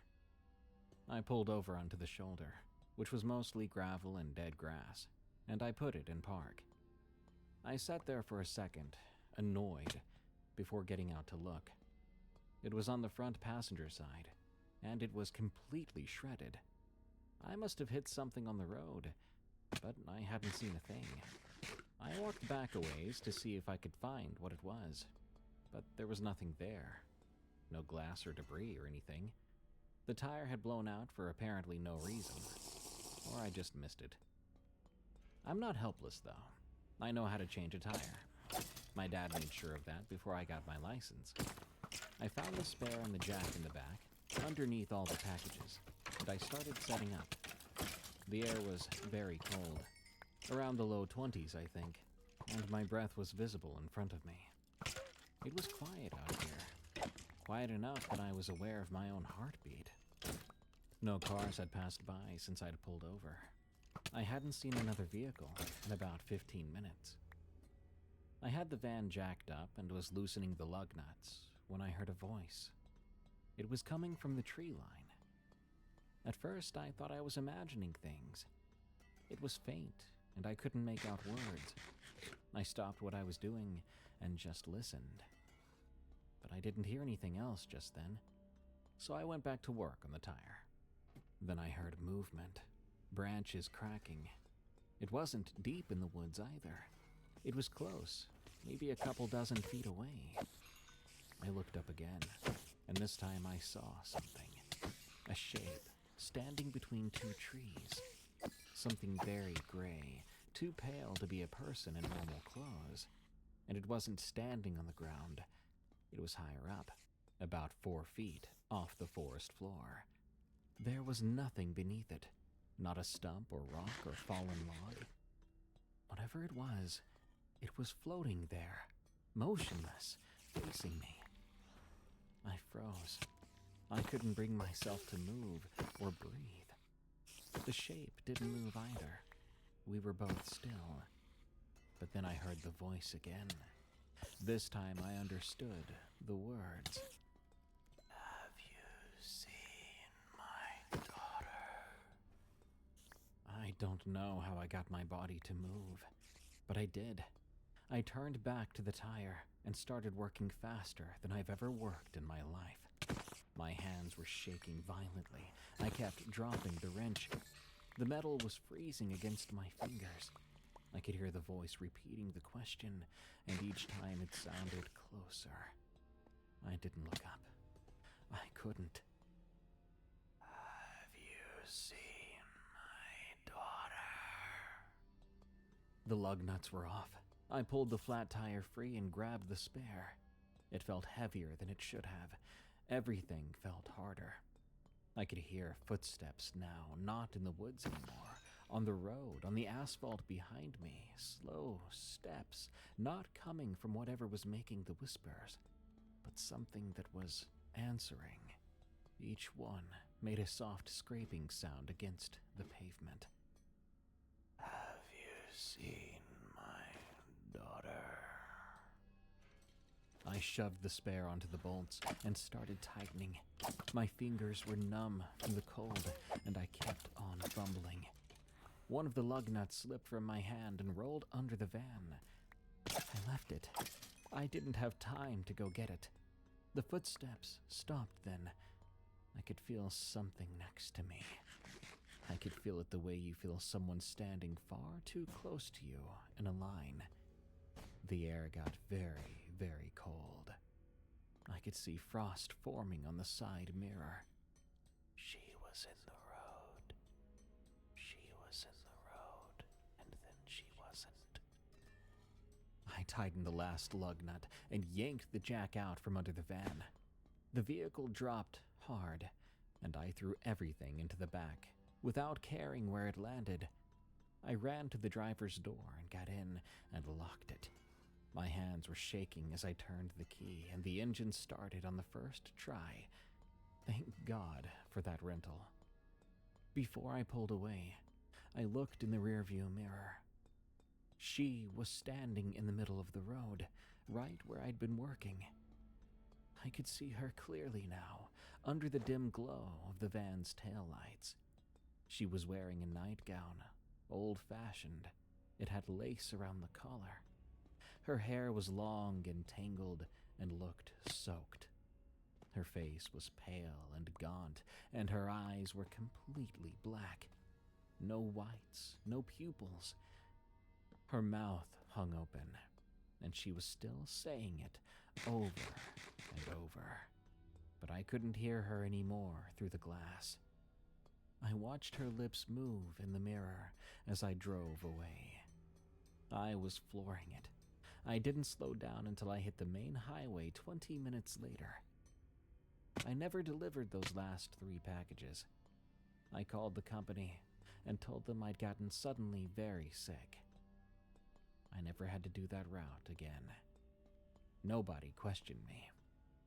Here's the part that still haunts me. About 6 months later, I was telling this story to my aunt, and she looked stunned.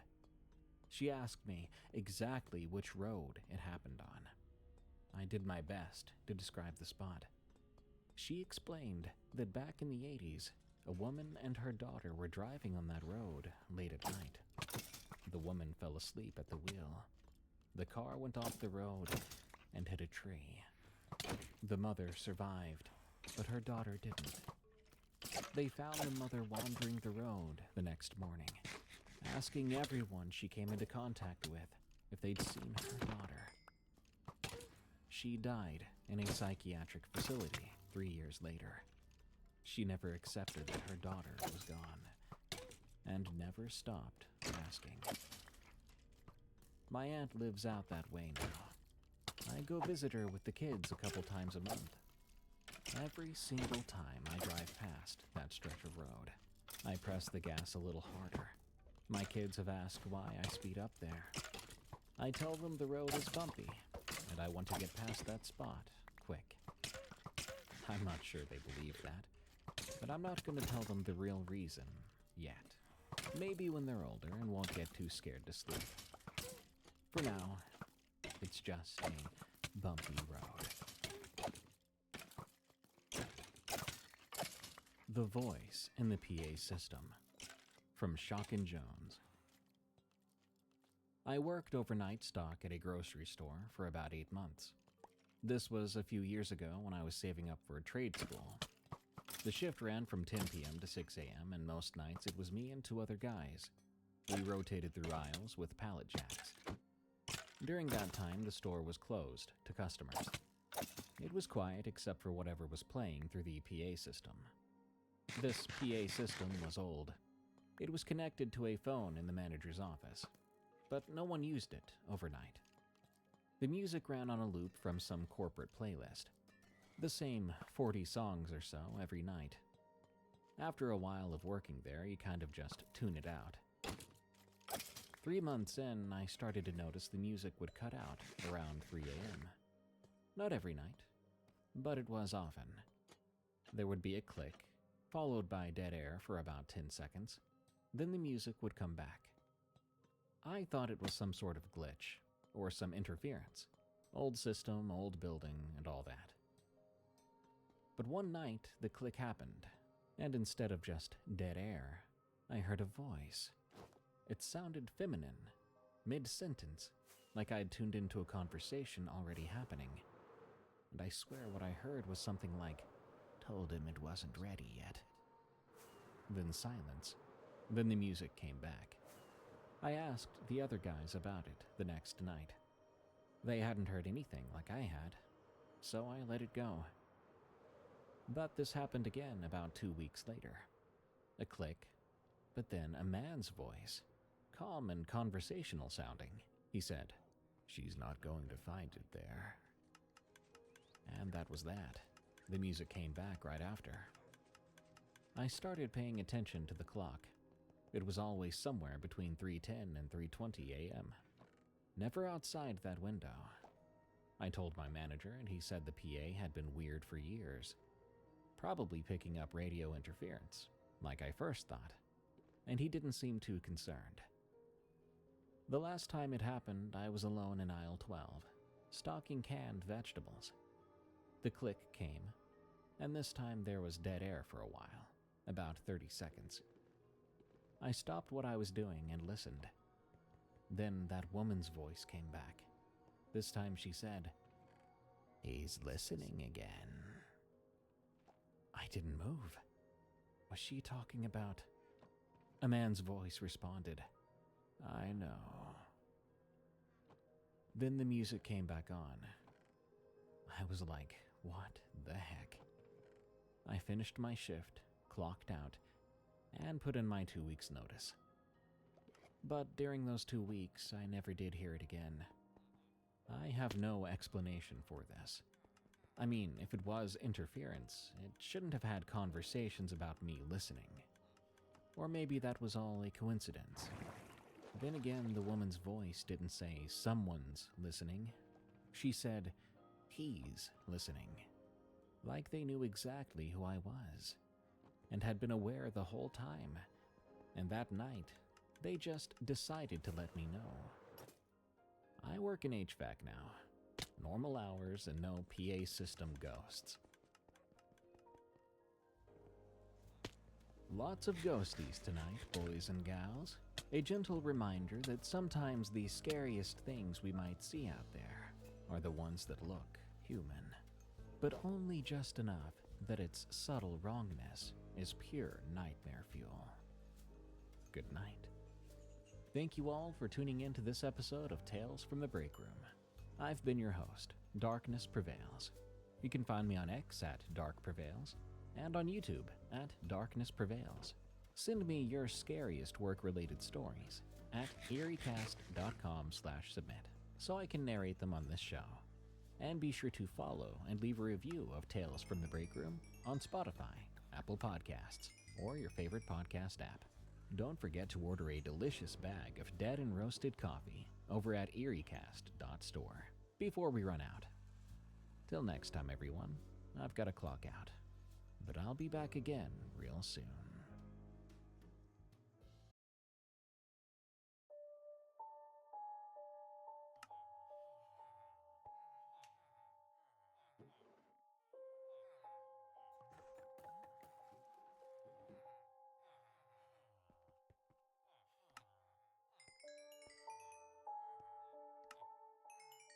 It was February 21st, 2010, when Laura Vogel, who was 43 years old at the time, went on a solo camping trip to Maui, Hawaii. She sent her last text message to a friend saying, "I'm camped down the way from birthing pools and meeting all the locals." But after that message, no one received any communication from her phone again, because that was her final message. Now, what surprised me most about this case is that whenever I search for other cases, I usually find plenty of information and detailed coverage. However, when I searched for Laura Vogel's case, I couldn't find much detail on Google. I'm not sure why that is. Perhaps because the case is quite old, from 2010, and social media wasn't as active back then, so the case didn't gain as much public attention. Now, before I start, I want to mention that if you enjoy these types of crime case studies, please let me know in the comments, as your feedback is very important to me. As I mentioned earlier, Laura Vogel was 43 years old when she disappeared. But before I explain how she vanished, let me give you some background information about her first. Laura Vogel was originally from New Mexico and held a master's degree. She worked as a high school teacher and also coached the girls' soccer team. In addition to her professional life, she had a deep passion for camping and outdoor activities. And when she was 34 years old, Laura moved to Hawaii, initially settling in Oahu. But later in 2009, she relocated to Maui. According to news reports I found, those who knew her described Laura as an extremely responsible and reliable teacher who was well loved by everyone around her. Compared to other places, life in Maui was much more relaxed, and she could live peacefully on her own terms. Now everything was going fairly well for her, until that day arrived. It was Sunday, February 21st, 2010. That day, Laura visited a friend's house just to chat and catch up. During their conversation, she mentioned that she was planning to go camping that night on the north side of the island. She told her friend she would only be staying for the night to relax, especially since it was the weekend. Laura specifically emphasized that she was going for just one day and would return the next morning because she had an appointment at school around 9 o'clock. According to what her friend later told reporters, Laura had specifically mentioned she was heading toward the lighthouse area, near Pauela Lighthouse. And this location is popular with tourists because it offers beautiful ocean views and a peaceful environment. Since Laura was only going camping and not hiking, she didn't pack extensively. The next morning, When Laura didn't show up for class, everyone became concerned, as she was never late to class, so her absence immediately raised alarm. Worried friends and colleagues went to the Maui Police Department to file a missing person report. However, the police explained that they couldn't take any action until 24 hours had passed. It was standard protocol, and there was nothing they could do about it. But unable to wait, Laura's friends decided to search for her themselves. Since she had told her friend the night before that she was heading toward the lighthouse area, they started their search there. And not far from the lighthouse, they found her car parked along the roadside. When they approached the vehicle, they noticed that one of the doors was left open. Unfortunately, the reports I found didn't specify which door was open, so I can't provide that detail. They found her keys still in the ignition, and her laptop was on the back seat. However, aside from these belongings, there was no sign of Laura anywhere in the surrounding area. A few days later, when police began searching the surrounding area, they found Laura's cell phone. However, it was completely destroyed. When investigators later recovered data from the phone, they discovered that after her last text message to her friend, several calls had been made from her phone to an unknown number. The number belonged to a homeless man who lived in the area. Police didn't waste any time and brought him in for questioning. When asked if he knew Laura, he completely denied it. However, authorities later learned that on the night Laura was camping, this man had been fishing about 2 kilometers away from her campsite. Based on this connection, police administered a polygraph test to him, but the results didn't reveal anything suspicious.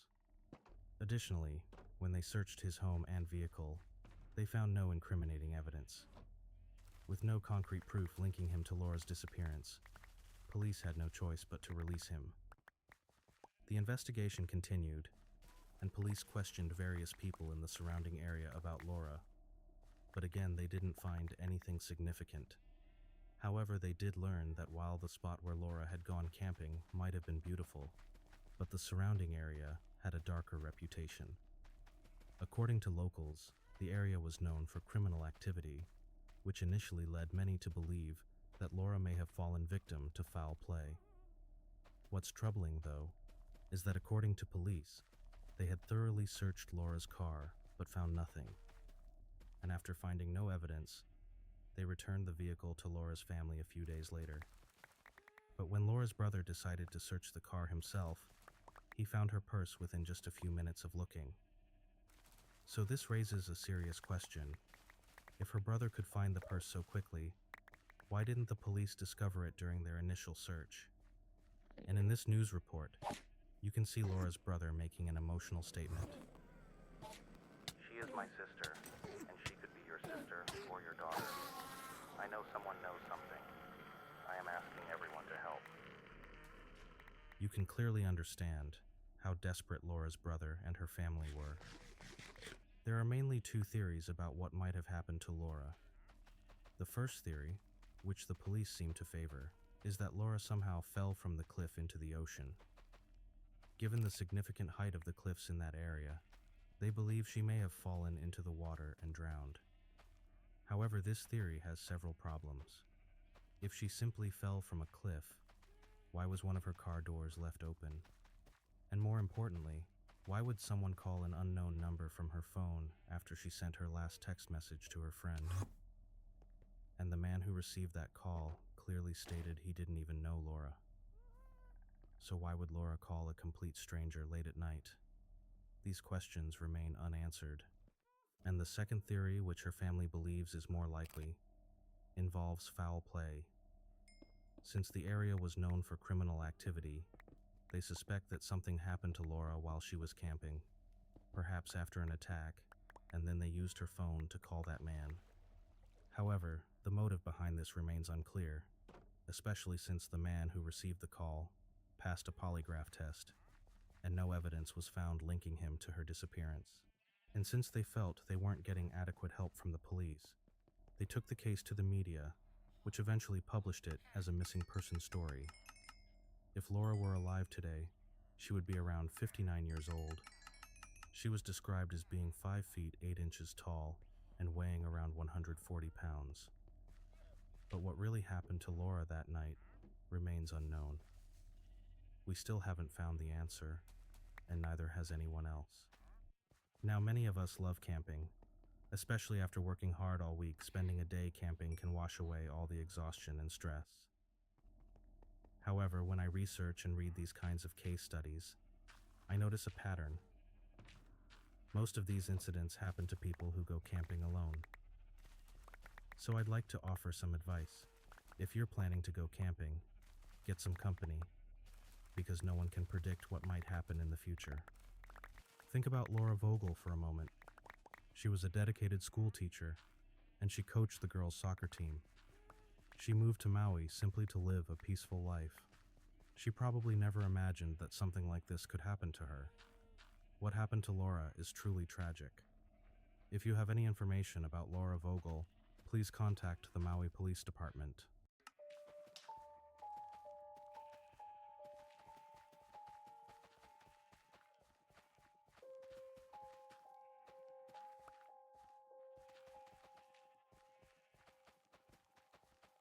The next case I want to talk about is one that has remained unsolved for nearly 32 years, as police have never been able to find any resolution, primarily because the case had no eyewitnesses, no physical evidence, and the people in the surrounding area were unable to provide any significant information when questioned.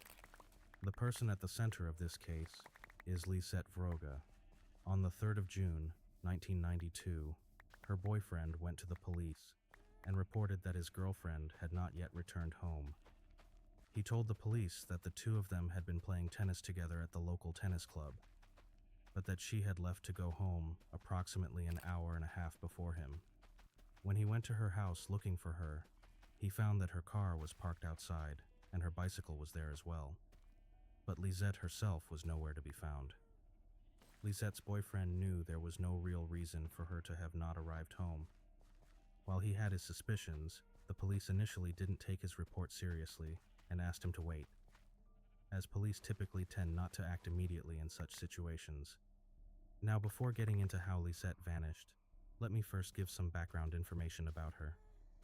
Lisette Vroga was born on the March 16, 1965. She grew up in a family of 5, her parents, a brother, and a sister. In her adult life, she became a physiotherapist and worked as a health and safety advisor at a local organization. In fact, just a few days before she disappeared, she had been offered a permanent position there, a testament to how well she had been performing in her role.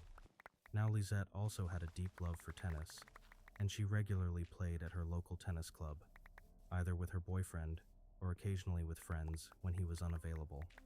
According to Lisette's boyfriend, the two of them had been playing tennis at the local tennis club in Overvane, when at around 9:15, Lisette told him that she was feeling cold and wanted to go home. So she set off for home as planned, but her boyfriend didn't go with her and told her he would follow shortly and continued playing for about another hour. Later that evening, he went to her home and found that her car and bicycle were parked outside, but the lights in her apartment were off. This immediately raised his suspicions. Since he already had a spare key to her apartment complex, he let himself in. The first thing he noticed upon entering was that Lisette's tennis shoes, the ones she had been wearing when she left, were not in their usual place. This made it absolutely clear to him that she had not yet returned home, which he found deeply unsettling. Despite this, he waited for about another hour, hoping she would show up. When she still didn't return, he went to the neighboring house and asked if anyone had seen her. They were unable to give him any useful information, and so he called the police. A day later, police launched a massive investigation. They thoroughly searched Lisette's home but found nothing of significance. They also interviewed all the neighbors in the surrounding area individually, but again, no one was able to provide any suspicious or particularly useful details. From this point, it became clear that Lisette had never made it home at all. However, it later emerged that a student neighbor had spotted someone matching her description near her home at around 9:30. This detail is significant because, as mentioned earlier, Lisette had left the tennis club at 9:15, but the student who reported seeing her wasn't entirely certain whether she had actually gone inside or not. As time went on, the case gained media attention and was announced across various news channels, asking anyone with information about Lisette to come forward and contact the police.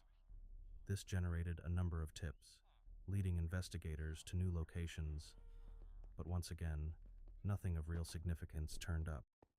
Then, nearly 3 months later, on the 19th of September, 1992, a reward was publicly announced through the media for anyone who could provide credible and accurate information that helped crack the case.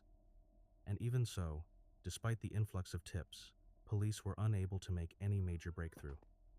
But the investigators were able to confirm two things with reasonable certainty. First, that Lisette never actually entered her home that night. And second, that there was no sign of forced entry at her apartment, and nothing inside appeared to be missing.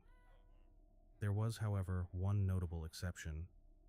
The tennis equipment she had taken with her on the day she disappeared was never recovered. In other words, Lisette and her tennis gear vanished together. Then, on the 28th of October, a significant lead finally emerged. A broken tennis racket was discovered in some thorn bushes during excavation work at the corner of Huisenstraat and Delflaan in Haarlem. As soon as police learned about it, they moved quickly and thoroughly searched the area. Given that the racket had been found in a broken condition, investigators believed there were really only two possible explanations. Either Lisette had used it to defend herself against an attacker, or it had been used as a weapon against her. Which of the two was true, however, could not be determined, because when forensic analysis was carried out on the broken racket, no meaningful traces or evidence were found on it. 4 days later, Lisette's tennis shoes were also recovered. With both the shoes and the racket now found, many people believed this would finally be the breakthrough that would crack the case open, or at least shed some light on what had actually happened to her. But even these discoveries led nowhere. The months that followed brought no new leads, and no further information for investigators to work with. Then, about a year and a half later, Lisette's boyfriend found one of her diaries.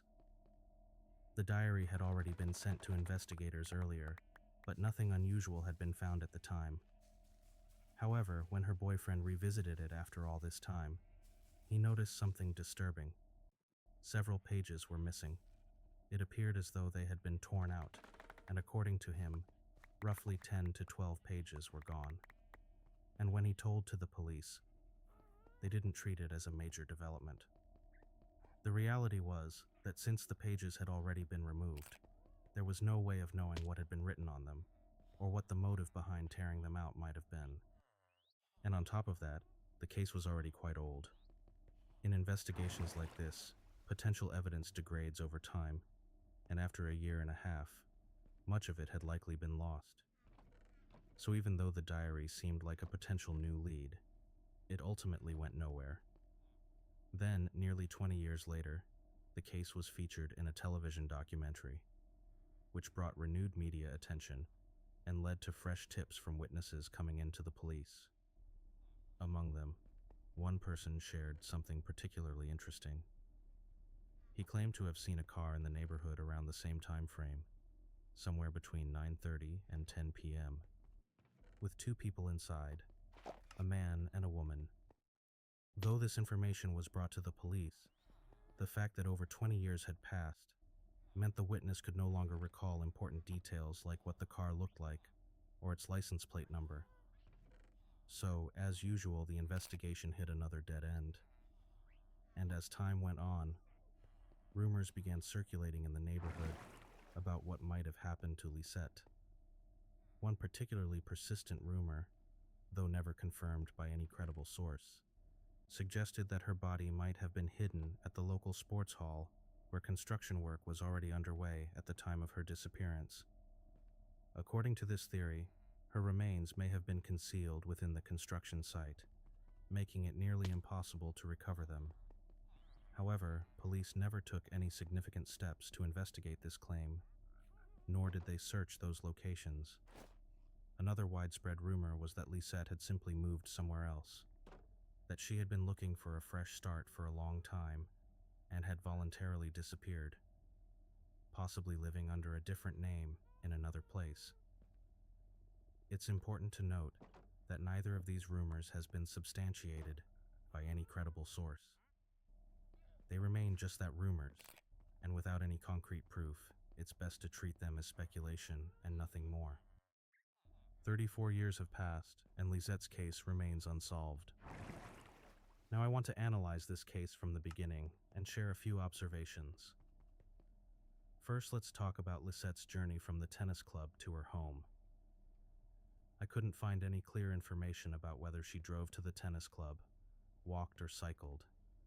However, since a local neighbor reported seeing her get out of a car, I'm assuming she drove there. If that's the case, then it's clear that something happened to Lisette between the moment she got out of her car and her front door. Now you might bring up the diary. Her boyfriend found it a year and a half later, with roughly 10 to 12 pages torn out. Here's my issue with that. Whether Lisette left voluntarily, or whether something terrible happened to her, I can't see any logical reason why those diary pages would have been torn out. I don't believe the missing pages have any direct or indirect connection to this case, and that's just my personal opinion. And let me take this theory a step further by talking about her tennis shoes. Lisette left the tennis club wearing her tennis shoes, and those shoes were later found, which strongly suggests she never made it inside her apartment. The fact that her shoes were eventually recovered makes me believe something bad happened to her. After all, I don't think she would have been walking around barefoot. Now let's talk about the tip that came in 20 years later. The one about a neighbor who claimed to have seen a car with two people in it, a man and a woman, near Lisette's home around the time she disappeared. I don't think this theory holds up either, and here's why. First of all, 20 years is a very long time. Just think about it. How much do you actually remember from 20 years ago? So I don't find this information particularly credible or reliable. And beyond that, if this person really did see something suspicious 20 years earlier, why did they wait so long to report it to the police? Why didn't they come forward at the time when police could have actually acted on the information? That car could be anywhere, and those people could be long gone. To me, it seems like the person who came forward was just looking for attention, and there's not much substance to what they said. Now let's address the rumor about the sports hall, the one suggesting that Lisette's body might be hidden somewhere inside a construction site. Again, I can't find any real logic in this theory. As for the other rumor, that Lisette left voluntarily and is living somewhere else under a different name, honestly, if that were true, it might actually be the best case scenario. I'm not saying I know this for sure, and yes, it could very well be wrong, but I think if she did disappear by choice, that would at least mean she's safe somewhere, starting a new life the way she wanted. So what did you think of today's episode? And what about my analysis of this case? Do you agree with my points? Let me know in the comments which parts made sense to you. I hope you're enjoying it, and I'll be back with more soon.